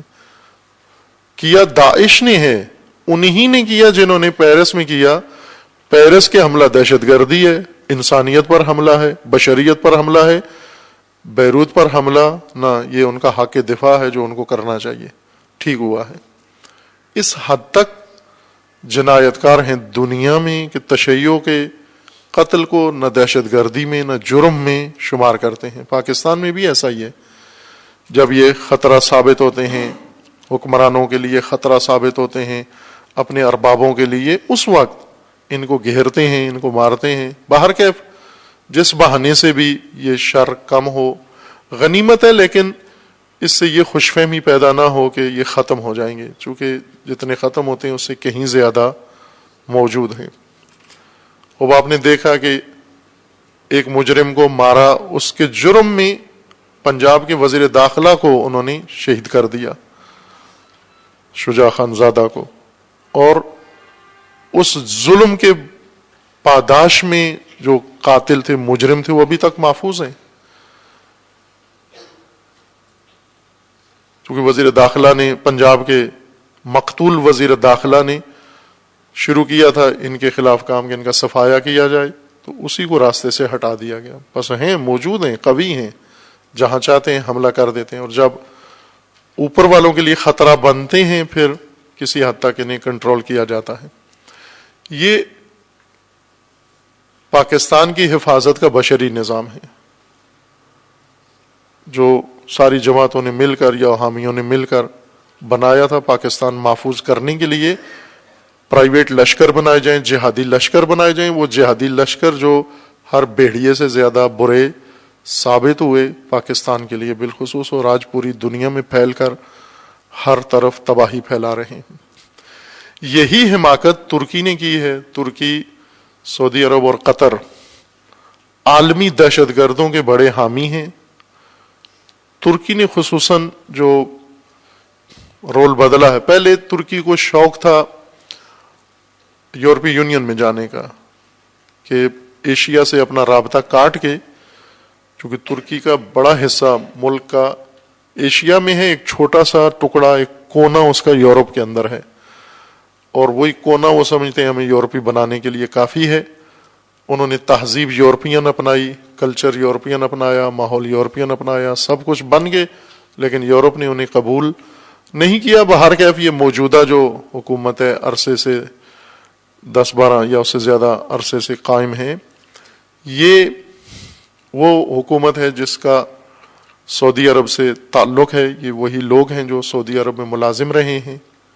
رجب طیب اردوغان باقاعدہ سعودی عرب کا ملازم رہا ہے، عبداللہ گل سعودی عرب میں ملازمت کرتے رہے ہیں، بینکار رہے ہیں، بینکوں میں ان کے شیئر ہیں ابھی بھی، اور یہ ایک نظام کے تحت آئے وہاں، اور ترکی کو لیڈر بنانا چاہا مسلمان ممالک کا، جس میں پاکستان نے بھرپور ساتھ دیا، پاکستان کی ہر حکومت نے ترکی کو بہت سراہا، اس کو رول ماڈل اپنا بنایا، لیکن اس کام میں ترکی نے پاکستان کو اپنا رول ماڈل بنایا، اور ترکی نے دہشت گردوں کی بھرپور حمایت کی۔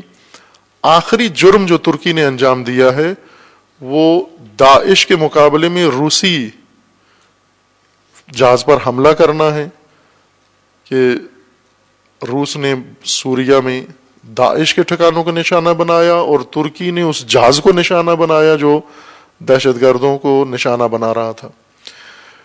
خوب ظاہر ہے کہ یہ سب بھگتنا پڑے گا انہیں، جس طرف جا رہا ہے ترکی، یہ ترکی کے لیے شیطانوں کا جو نقشہ ہے اس کے مطابق، چونکہ جو نقشے پہلے باقاعدہ ایشو ہوئے ہیں، نشر ہوئے ہیں، شائع ہوئے ہیں، اور ان کی نشاندہی بھی کی ہے سالہ قبل مختلف مواقع پر گفتگو میں اشارہ کیا تھا کہ باقاعدہ طور پر امریکہ میں مشرق وسطیٰ کے نئے نقشے بنائے گئے ہیں کہ اس طرح اب مشرق وسطیٰ بنایا جائے گا، چونکہ موجودہ مشرق وسطیٰ کا نقشہ پرانا ہو چکا ہے۔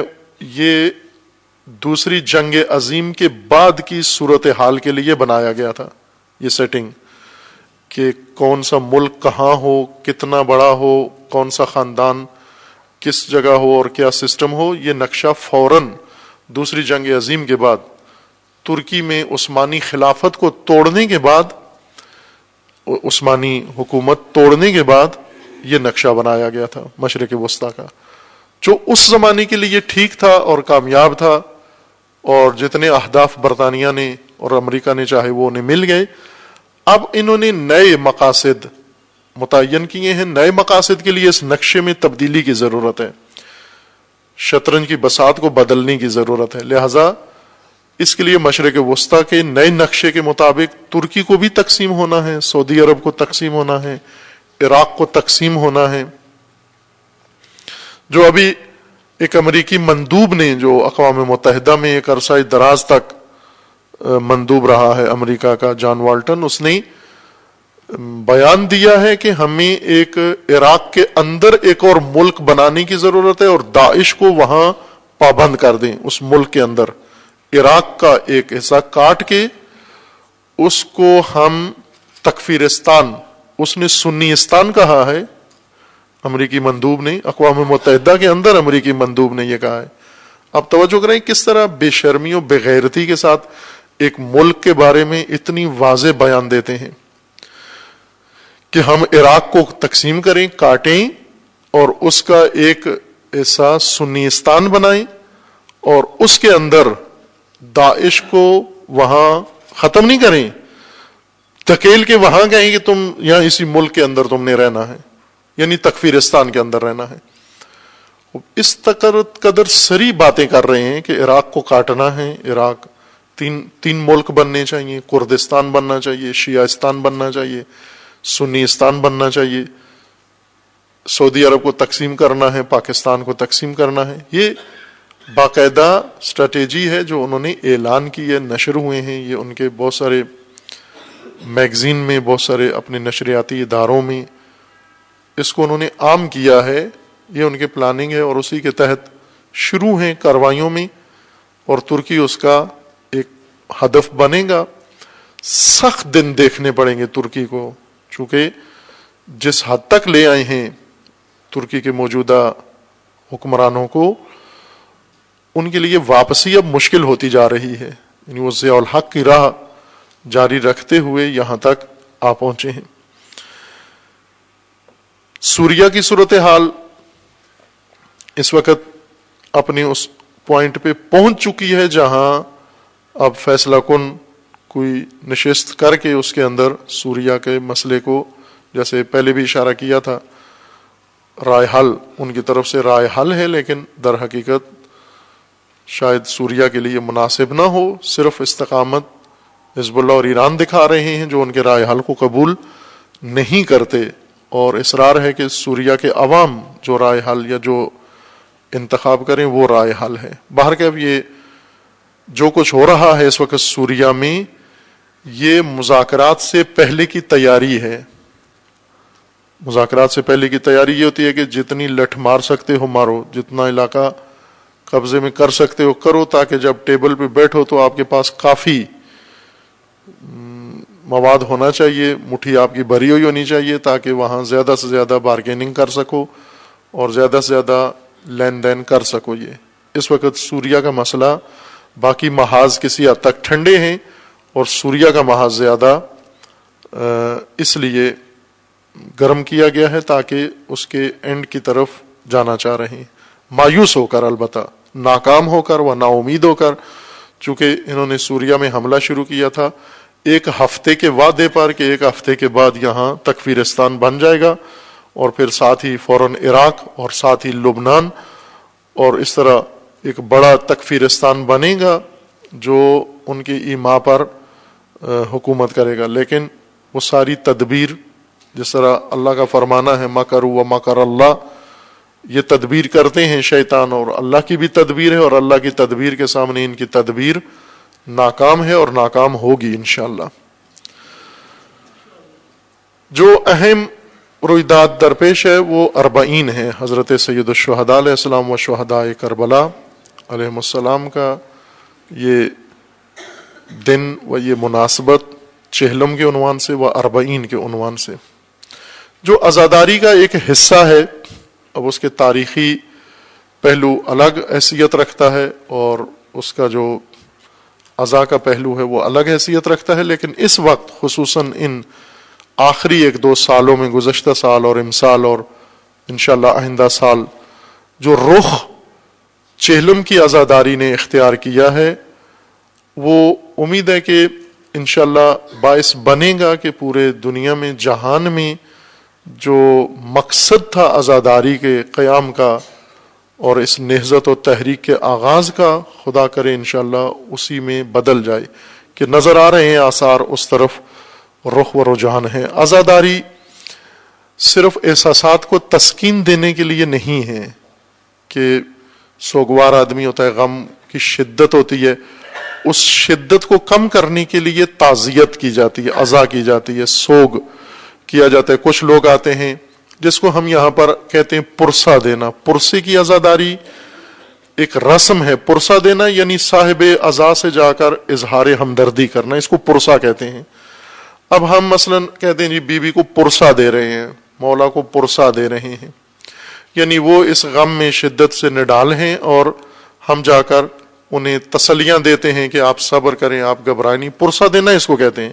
مثلا ایک ماں کا بیٹا فوت ہو جاتا ہے اور وہ بہت ماں غمزدہ ہے، شدت غلبہ ہے، اور نہ کھا رہی ہے، نہ پی رہی ہے، نہ معمول کے کام کر رہی ہے، تو اڑوس پڑوس والے لوگ جو معمول کی حالت میں ہیں یہ جا کر ان کو حوصلہ دیتے ہیں کہ بی بی آپ بے حوصلہ نہ ہوں، آپ پریشان نہ ہوں، اللہ آپ کو اجر دے، اللہ پر بھروسہ کریں. یہ باتیں کرنا اس کو پرسہ کہتے ہیں.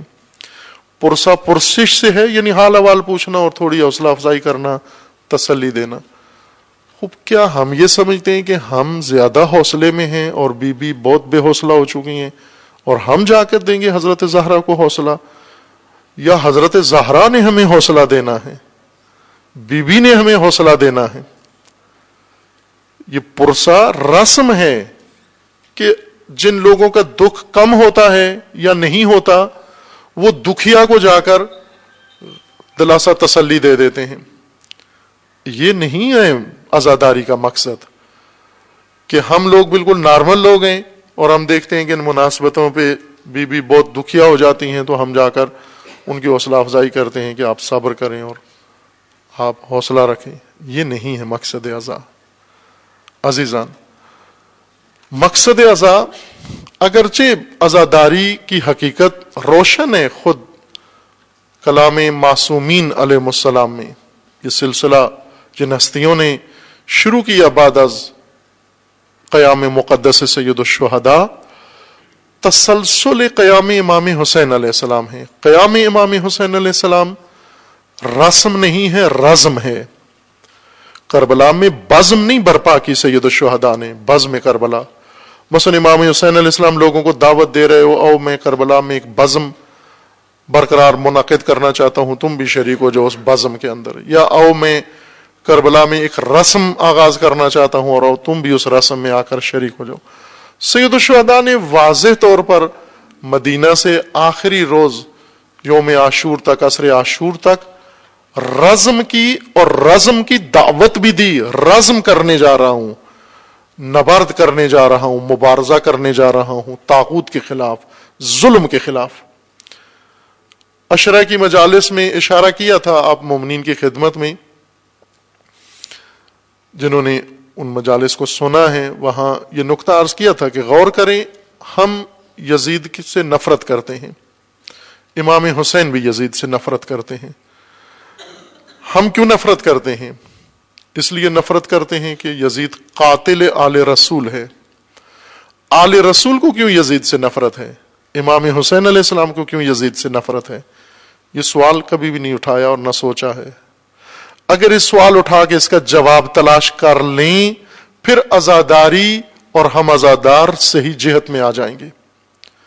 اگر اس سوال کا جواب ہمیں مل جائے، سید الشہداء اس وجہ سے یزید سے نفرت نہیں کرتے کہ یزید نے آل رسول میں سے کسی کو قتل کیا تھا. اس وقت تک تو کسی کو قتل نہیں کیا تھا آل رسول میں سے.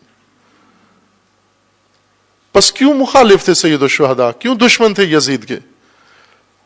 کربلا میں قتل ہوئے آل رسول، اس کے بعد ہمیں یزید سے نفرت ہو گئی.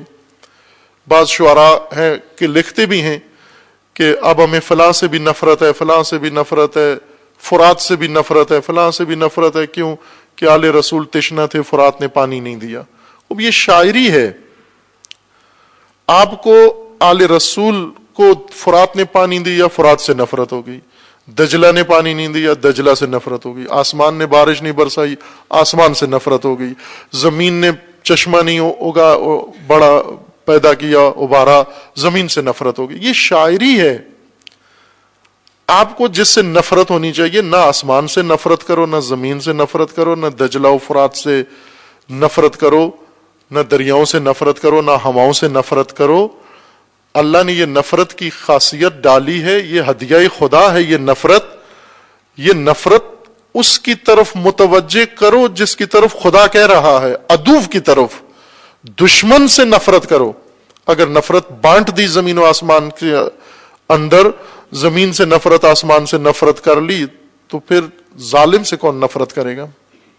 ستمگر سے کون نفرت کرے گا؟ طاغوت سے کون نفرت کرے گا؟ قرآن کا حکم ہے یہ نفرت طاغوت سے ہونی چاہیے، یہ نفرت ظالم سے ہونی چاہیے. امام حسین علیہ السلام کو جس دلیل سے یزید کے سے نفرت تھی، اسی دلیل سے عزادار حسین کو بھی یزید سے نفرت ہونی چاہیے، تاکہ ہم پیرو حسین ہو جائیں. ورنہ ہماری نفرت کی اپنی دلیل ہو، امام حسین کی نفرت کی اپنی دلیل ہو، بھلے ہم بھی شریک ہیں نفرت میں، لیکن ہماری دلیل اپنی ہے. ہم دلیل میں امام حسین کے پیروکار نہیں ہیں. جس دلیل سے امام حسین نفرت کرتے ہیں، اسی دلیل سے ہمیں بھی نفرت ہو. امام حسین کو نفرت کیوں تھی؟ چونکہ طاغوت تھا، چونکہ ظالم تھا، چونکہ ستمگر تھا. اس لیے یزید سے امام حسین نے نفرت نہیں کی کہ اس نے امام حسین کے اموال لوٹے یا امام حسین کو نقصان پہنچایا. یزید سے اس لیے نفرت تھی کہ حد خدا پائمال کی ہے، دین خدا پائمال کیا ہے، اس لیے یزید سے نفرت تھی. ہماری بھی یہی دلیل ہونی چاہیے. اور اگر یہ دلیل بن جائے نفرت کے لیے، یزید سے اس دلیل سے نفرت کریں، پھر ایک یزید اس نفرت کے سامنے نہیں ہوگا، بلکہ ہر زمانے کے یزید سے نفرت ہوگی، ہر دور کے یزید سے نفرت ہوگی.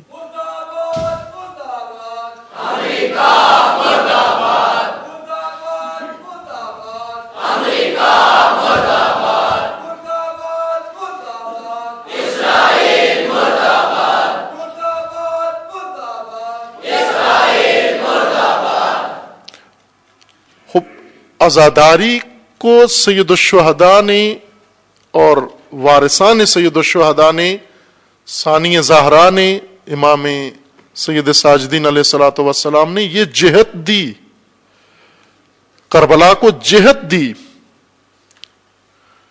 عزاداری میں بدل کر تحریک بنا دی، نہضت بنا دی، تمام یزیدوں کے مقابلے میں کربلا کا قیام قرار دیا۔ اگر فقط عزاداری نہ ہوتی اور کربلا کا واقعہ ہوتا، یہ یزید ابن معاویہ کے خلاف رہ جاتا بس، لیکن کربلا کے بعد عزاداری آج تک اور قیامت تک اس سے فقط یزید ابن معاویہ نہیں، بلکہ وہ یزید جو کسی کا بھی ابن ہو، یزید ابن امریکہ ہو، یزید ابن برطانیہ ہو، یزید ابن اسرائیل ہو، یزید ابن وہابیت ہو، یزید ابن آل سعود ہو، کوئی بھی ہو یزید، یہ اس سے نفرت کا اظہار ہے، یہ اس سے نبرد ہے، یہ رزم ہے، جنگ ہے عزاداری، چونکہ کربلا جنگ تھی، یہ تو مانتے ہیں نا سب، کربلا جنگ تھی، کربلا رسم نہیں تھی، کربلا بزم نہیں تھی، نہ شاعری کی بزم تھی، نہ تقریر کی بزم تھی، نہ ادب کی بزم تھی، جنگ تھی، رزم تھی، اور جو بھی رزم میں تھا وہ رزمندہ تھا، وہ رزمجو تھا، وہ رزمگر تھا،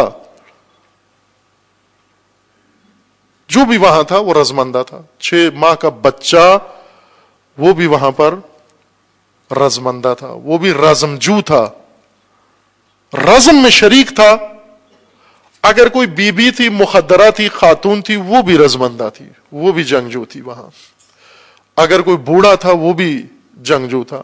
آپ کے علم میں رہے کہ کربلا میں سب سے مسن ہستی سید الشہداء کے لشکر میں، اس کی عمر 100 سال سے زیادہ تھی، جن کا ذکر عموماً مجلسوں میں نہیں ہوتا۔ 100 سال سے زیادہ اس بزرگوار کی عمر تھی، اور وہ بھی رزمندہ تھا، وہ بھی رزمجو تھا، وہ بھی جنگجو تھا، اس نے بھی رزم کی، اور عجیب طریقے سے رزم کی۔ اس نے رزم سے پہلے، میدان میں جانے سے پہلے 3 کپڑے منگوائے، ایک کپڑے سے اپنی کہا میری کمر باندھو کہ سیدھی ہو جائے۔ 100 سال سے زیادہ بزرگ کی کمر سیدھی نہیں ہوتی، اور بویں لٹک کے آنکھوں کے سامنے آ گئی تھی، اسے دکھتا نہیں تھا، اور کہا کہ ایک کپڑا بویں اٹھا کے میری اور میری پیشانی پہ باندھو تاکہ مجھے کچھ نظر آئے، اور تیسرا کپڑا کہا مجھے گھوڑے پہ بٹھا کے میرے پاؤں گھوڑے کے پیٹ کے نیچے باندھ دو تاکہ میں گر نہ جاؤں، اور مجھے روانہ کرو۔ خوب اس طرح سے وہ رزمندہ تیار کر کے بھیجا گیا۔ عزیز من، ایک بھی رسوماتی فرد لشکر سید الشہداء میں نہیں تھا، سب رزمجو، رزمندہ، رزمگر تھے، رزمیہ فوج تھی۔ حتیٰ بیبیاں، وہ خطبے، بیبیوں نے پرسے کا ایک بھی خطبہ نہیں دیا، کسی بیبی نے رزم کے خطبے دیے، ایک بیبی نے بھی پرسے کا خطبہ نہیں دیا، رزمیہ خطبے دیے، کربلا میں بھی، راستے میں بھی، کوفہ میں بھی، شام میں بھی۔ آپ پڑھیں، وہ خطبے موجود ہیں، کتابوں کے اندر موجود ہیں، مطالعہ کریں ان خطبوں کو، رزمیہ خطبے ہیں۔ ان خطبوں سے دہل گئے، یزید دہل گیا، اور وہ تسلسل ہے، اسی تسلسل کا نام عزا ہے۔ اس کی مناسبتیں ہیں، عاشور ہو تو بھی مناسبت ہے عزا کی، چہلم ہو تو بھی مناسبت ہے عزا کی۔ اور یہ ذہن میں رکھیں کہ ائمہ اطہار دیگر ائمہ کا سوگ نہیں مناتے۔ مثلا علی علیہ السلام کی شہادت پہ ائمہ سوگوار نہیں ہوتے تھے، امیر المومنین کی شہادت پر امام حسین کا سوگ ہوتا تھا، رسول اللہ کی وفات پر امام حسین کا سوگ ہوتا تھا، امام باقر کی شہادت پر امام حسین کا سوگ امام صادق علیہ السلام نے کیا۔ کسی کی بھی شہادت ہوئی، مناسبت جو ہی بنی، مجلس امام حسین کی ہے، عزا امام حسین کی ہے۔ کیوں؟ اس لیے کہ عزائے حسین رزم ہے، اور ائمہ اطہار یہ رزم ہر مناسبت میں چاہتے تھے، اور ہر مناسبت پہ یہ رزم کی اور شروع کروائی۔ اب بعض لوگ اس میں پڑ جاتے ہیں، چہلم آیا ثابت ہے، ثابت نہیں ہے، آیا بیبیاں آئی تھیں کربلا، نہیں آئی تھیں، روٹ کیا تھا؟ خوب جو بھی تھا، تاریخی حیثیت ہے، اہل تحقیق مطالعہ کریں انہیں معلوم ہو جائے گا۔ لیکن جو حقیقت ہے وہ یہ کہ خوب ایک مناسبت ہے اور اس مناسبت میں صدیوں تک یہ مناسبت رسم تھی، چہلم رسم تھا، لیکن ان چند سالوں سے چہلم رزم بن گیا ہے۔ رسوماتی بھی جاتے ہیں، شریک ہوتے ہیں، بعض لوگ جاتے ہیں چہلم کے، کربلا میں مشرف ہوتے ہیں، جا کر واپس آ کر واقعات بیان کرتے ہیں، ہمیں اتنی مٹھیاں بھری گئیں، اتنا دبایا گیا، اتنا ہمیں مساج دیا گیا۔ ان کو کربلا میں مساج نظر آتا ہے، لنگر نظر آتا ہے، راستے بھر میں کھانے دیے گئے، خوب ظاہر ہے ہوتے ہیں لوگ شوقین، لیکن ان کے اثناء میں رزمندے بھی ہوتے ہیں، ان کے اثناء میں رزمجو بھی ہوتے ہیں۔ اس وقت یہ چہلم، خصوصاً یہ پیدل جو جانا ہے نجف سے کربلا، مومنین کا، وہ تمام طبقات کا، دنیا اس کو ایک رزم سمجھتی ہے، اب دشمن بھی اس کو رزم سمجھتا ہے، اور یہ رخ اس کو مل رہا ہے، ہر چند مختلف مخلوط ہوتا ہے، رسوماتی بھی ہوتے ہیں، بزمیہ بھی ہوتے ہیں، رزمیہ بھی ہوتے ہیں، لیکن جو غالب پہلو اس پہ ابھی آ رہا ہے، جس وجہ سے بزرگان کی، علماء دین کی بھی تاکید ہے کہ یہ کام کیا جائے، یہ رزمیہ عزاداری، رزم یزید کے خلاف، یزیدیت کے خلاف، ستم کے خلاف، اس دلیل سے، جس دلیل سے حسین علیہ السلام نے رزم کی، اس دلیل سے عزاداری رزم بنے تمام یزیدوں کے خلاف، تمام نظام ہائے طاغوت کے خلاف۔ یہ اربعین کی روح ہے، یہ روح چہلم ہے، اور تمام ممالک کے اندر بھرپور طریقے سے عزا ہو، جلوس عزا ہوں، تقریریں ہوں، نوحے ہوں، سب رزمیہ ہوں، رزمیہ نوحہ، رزمیہ مرثیہ، رزمیہ سخن، رزمیہ، اگر آپ پرسہ دیں گے، پرسے کا مطلب کیا ہے؟ یعنی ہم اپنے معمول میں ہیں، نارمل ہیں، اہل بیت ابھی تک نہیں سنبھل سکے، اور ہم انہیں کہیں گے بیویو آپ حوصلہ کرو، اللہ آپ کو اجر دے، ہم ان کا حوصلہ بڑھا رہے ہیں، ہم ان کو دلاسا دے رہے ہیں، ہم ان کو تسلیاں دے رہے ہیں۔ کبھی غور کیا کریں ان جملوں کے اندر جو ہماری زبان سے نکل جاتے ہیں، ہم پرسہ دے رہے ہیں، پرسہ کا مطلب کیا ہوتا ہے؟ ہم آئے ہیں لبیک کہنے، نہ پرسہ دینے، اس لیے کہ بی بی نے طلب کیے ہیں، مانگے ہیں، او ناصرین او ہمارے ساتھ، اور دائمن رہو میدان کے اندر۔ یہ پرچم حسین ابن علی ہمیشہ سر بلند رہے، یہ پرچم رزم ہے، یہ پرچم بازم نہیں ہے، نہ پرچم رسم ہے، علم رزم ہے۔ سید الشہداء نے یہ علم رزم کے لیے دیے، بہت سارے سالاروں کو دیے، اور پرچم سالار ہی اٹھائیں، سالار پرچم اٹھائیں۔ کس کے سالار؟ رزم کے سالار، انہی کو حق بنتا ہے یہ پرچم اٹھائیں، جچتا ان کے ساتھ ہے۔ پرچم کی شان یہ ہے، علم کی شان یہ ہے، رزمندہ یہ پرچم اٹھائے، جو یزیدیت کو پکار سکے، للکار سکے، ٹھہر سکے میدان میں، وہ یہ پرچم اٹھائے، اس کو سربلند رکھے۔ خطرات بھی ہیں، ہر سال پہلے سال کی نسبت زیادہ خطرات ہیں، ظاہر عراق کی جو صورتحال ہے اس میں زیادہ خطرات ہیں، کہ انشاءاللہ خداوند تبارک و تعالی تمام زائرین کربلا کو پروردگار انشاءاللہ اپنے حفظ و امان میں محفوظ رکھے انشاءاللہ، اور دیگر دنیا میں ہر جگہ جہاں بھی عزا ہوگی اربعین کی مناسبت سے انشاءاللہ اللہ تعالیٰ ان سب کو حفظ و امان میں محفوظ فرمائے۔ پاکستان میں جیسا عاشور کی عزا میں اور سابقہ ایام عزا میں ہوا ہے کہ دباؤ ہے عزاداری کے اوپر، عزاداروں کے اوپر، بانیان عزا کے اوپر، اور وہ بے جا دباؤ ہے، نہیں ہونا چاہیے۔ اس دباؤ کے مقابلے میں بھی کسی نے کوئی رد عمل نہیں دکھایا، یہ دباؤ بالکل بے جا ہے کہ عرصے سے قائم مجالس، وہاں پر آ کر کچھ ایسے لوگ ہیں جو حکومتی یا اپنے مفادات کے لیے آ کر بانیان سے لکھوا کے لے جاتے ہیں، ہم جلوس نہیں نکالیں گے، ہم مجلس نہیں کریں گے، تاکہ اپنی وفاداری کا ادھر جا کر ثبوت دیں، اور یہ جھوٹے وعدے دے کے جاتے ہیں، جی اس سال آپ اگر لکھ دیں چھوٹی مجلس نہیں کریں گے، اگلے سال ہم کوشش کریں گے بہت بڑی مجلس کا لائسنس آپ کو دیں گے. ایسے جھوٹے وعدوں میں نہ آئیں، یہ جھوٹے ہیں، یہ ٹوٹ ہیں، یہ فقط اپنی وفاداری عزا کی جلوس رکوا کر. چونکہ میں نے کہا نا کہ پاکستان غیر محفوظ ہے، ناامن ہے، امن برقرار کرنے کے بہانے یہ سب کچھ ہو رہا ہے کہ عزاداری کنٹرول کی جائے، عزاداری کم کی جائے، عزاداری محدود کی جائے، عزاداری عزاخانوں میں دھکیل دی جائے، گھروں کے اندر ہو. یہ پاکستان کو محفوظ بنانے کی بشری تدبیر ہے. اس سے نہیں پاکستان محفوظ ہوتا کہ چونکہ عزاداری کو خطرہ ہے پس عزاداری ختم کر دو. عزاداری کیوں ختم کرتے ہو آپ؟ دہشت گرد ختم کرو. اگر پاکستان خطرے میں تو پاکستان ختم کرو گے یا دہشت گرد ختم کرو گے آپ؟ اگر یہی پالیسی اوپر تک بنا لی آپ نے جو عزاداری کے بارے میں، تو بہت خطرناک ہے، یہ ملک کے لیے خطرناک ہے. اگر پاکستانی قوم کو خطرہ ہے تو پھر حفاظتی تدبیر یہ کہ قوم ختم کر دو. یہ غلط ہے.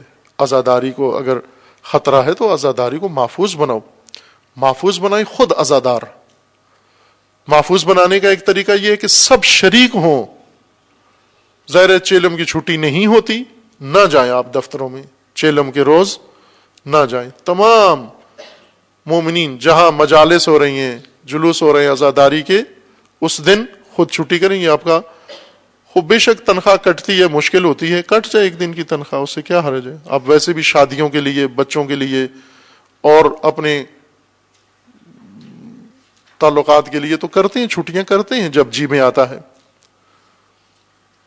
وہ ایک چھٹی امام حسین علیہ السلام کے لیے کر لیں آپ. حفاظتی انتظام کریں مومنین. بھرپور شرکت ایک بڑی حفاظت ہے، بھرپور شرکت حفاظت ہے. گاؤں میں ہیں تو بھرپور شرکت کریں، شہروں میں ہیں بھرپور شرکت کریں. ان جلوسوں کو بانیوں کے نام نہ کریں کہ فلاں کا جلوس اور فلاں کی مجلس، یا خطیبوں کے نام سے موسوم ہے یا بانیوں کے نام سے. ہم اس کی مجلس میں نہیں جاتے چونکہ بانی فلاں ہیں، ہم اس کی مجلس میں نہیں جاتے چونکہ نہ. عزیز من، عزائے حسین ہے،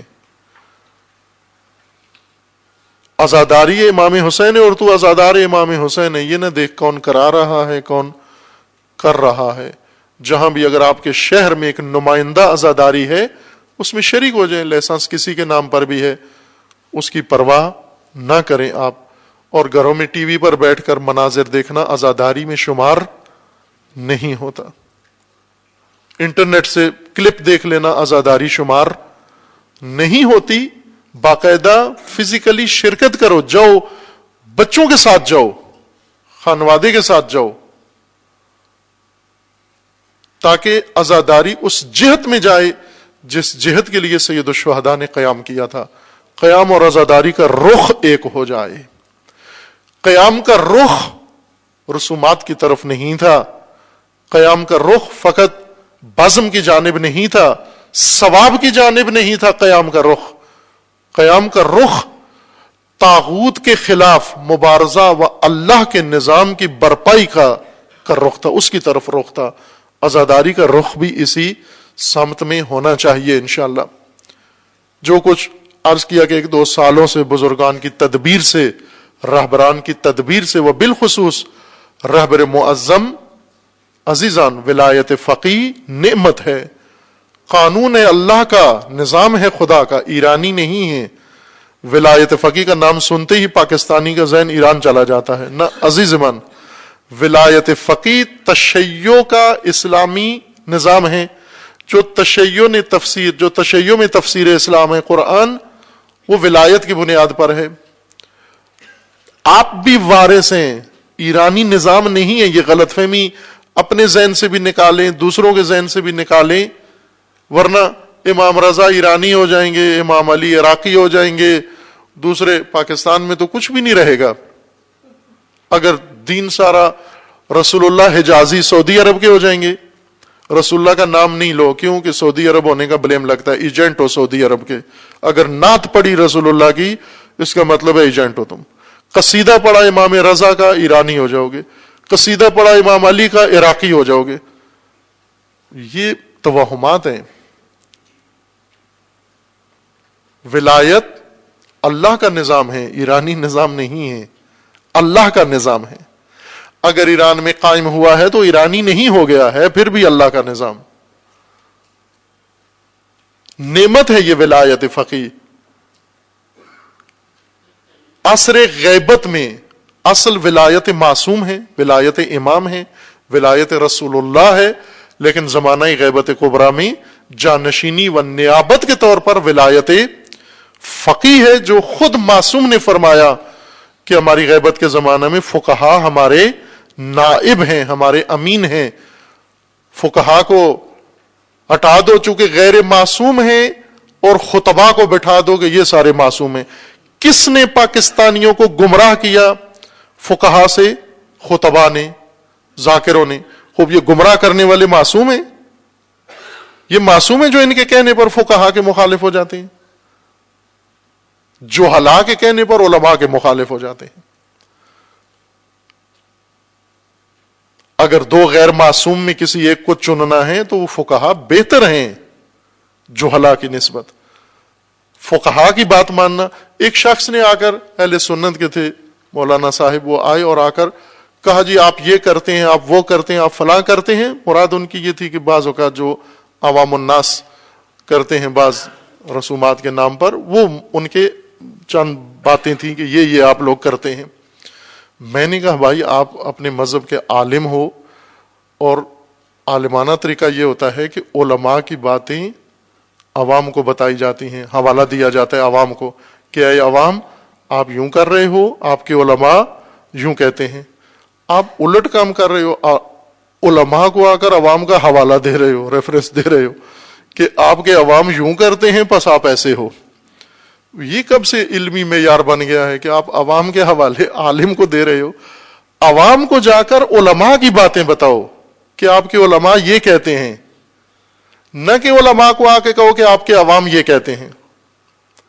یہ الٹ چکی نہ چلاؤ. آپ مان گئے, اچھی شخصیت تھے, مان کے کہہ رہے ہیں, متوجہ ہو گیا ہوں میں کہ یہ نہیں کرنا چاہیے تھا مجھے, کہ میں عالم کو بلیم کر رہا ہوں, متہم کر رہا ہوں, اور عمل کسی عوام نے کیا یا کسی جاہل نے کیا, اور میں آ کر انہیں کہہ رہا ہوں کہ آپ کر رہے ہو ایسے, کہہ رہا ہوں آپ ایسا کرتے ہو.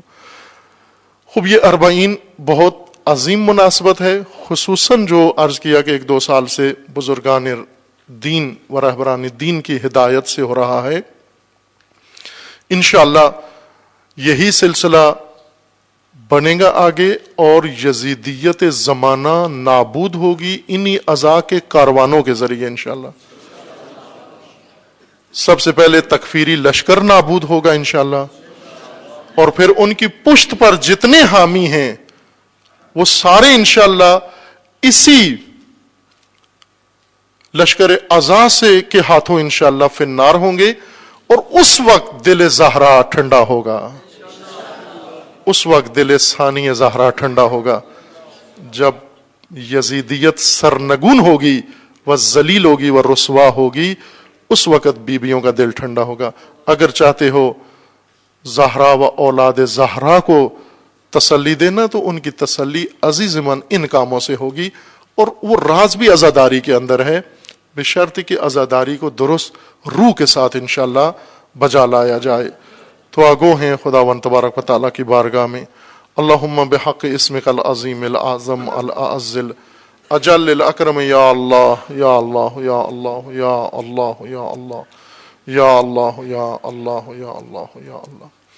پروردگارہ بحق اسماء خود, بحق اہل بیت, بحق شہداء, بحق سید الشہداء, بحق اولیاء, بحق قرآن, پروردگارہ امت اسلامیہ کو ظلم و ستم سے نجات عطا فرما, ظالمین کو ظلم سمیت نیست و نابود فرما. خداوند بحق محمد و آل محمد, عزاداران سید الشہداء جہاں کہیں بھی ہیں, بالخصوص زائرین حرم سید الشہداء, ان سب کو اپنے حفظ و امان میں محفوظ فرما. پروردگارہ امت اسلامیہ کو فتنوں سے رہائی عطا فرما, فتنہ گروں کو فتنوں سمیت نیست و نابود فرما, فتنہ تکفیریت کو نیست و نابود فرما, اس کے حامیوں اور بانیوں کو رسوا فرما. خداوندہ حزب اللہ کو کامیابی عطا فرما, سید مقاومت سید حسن نصر اللہ کی حفاظت فرما, رہبر معظم انقلاب اسلامی کا سایہ دراز فرما, انقلاب اسلامی کو دشمنوں کے شر سے محفوظ فرما, انقلاب اسلامی کو انقلاب امام زمان سے متصل فرما، مملکت پاکستان کی حفاظت فرما، اس ملک کو اندرونی بیرونی دشمنوں کے شر سے محفوظ فرما، ملک کے اندر امن و امان قائم فرما، ملک کے ساتھ خیانت کرنے والوں کو رسوا فرما، دہشت گردی، فرقہ واریت، فتنہ و فساد اور نفاق پھیلانے والوں کو نیست و نابود فرما، ان کے حامیوں سرپرستوں کو رسوا فرما، پیروان امیر المومنین عزاداران سید الشہداء جہاں کہیں بھی ہیں، بالخصوص سعودی عرب میں، یمن میں، شام میں، لبنان میں، عراق میں، بحرین میں، ایران میں، افغانستان میں، ہندوستان میں و بالاخص پاکستان میں، ان سب کے جان و مال و عزت و ناموس کی حفاظت فرما، مجالس اعضاء کی حفاظت فرما، جلوس اعضاء کی حفاظت فرما، بانیان اعضاء و عزاداروں کی حفاظت فرما، اہل منبر کی حفاظت فرما۔ خدا بندہ بحق محمد و آل محمد اپنے ولی حق ولی اللہ العظم اجل اللہ تعالی فرج الشریف کا جلد از جلد ظہور فرما، ہمیں حضرت کے اعوان و انصار میں سے ہونے کی توفیق عطا فرما۔ اعوذ باللہ من الشیطان الرجیم، بسم اللہ الرحمن الرحیم، قل هو اللہ احد اللہ الصمد لم یلد ولم یولد ولم یکن لہ کفوا احد۔ صدق اللہ۔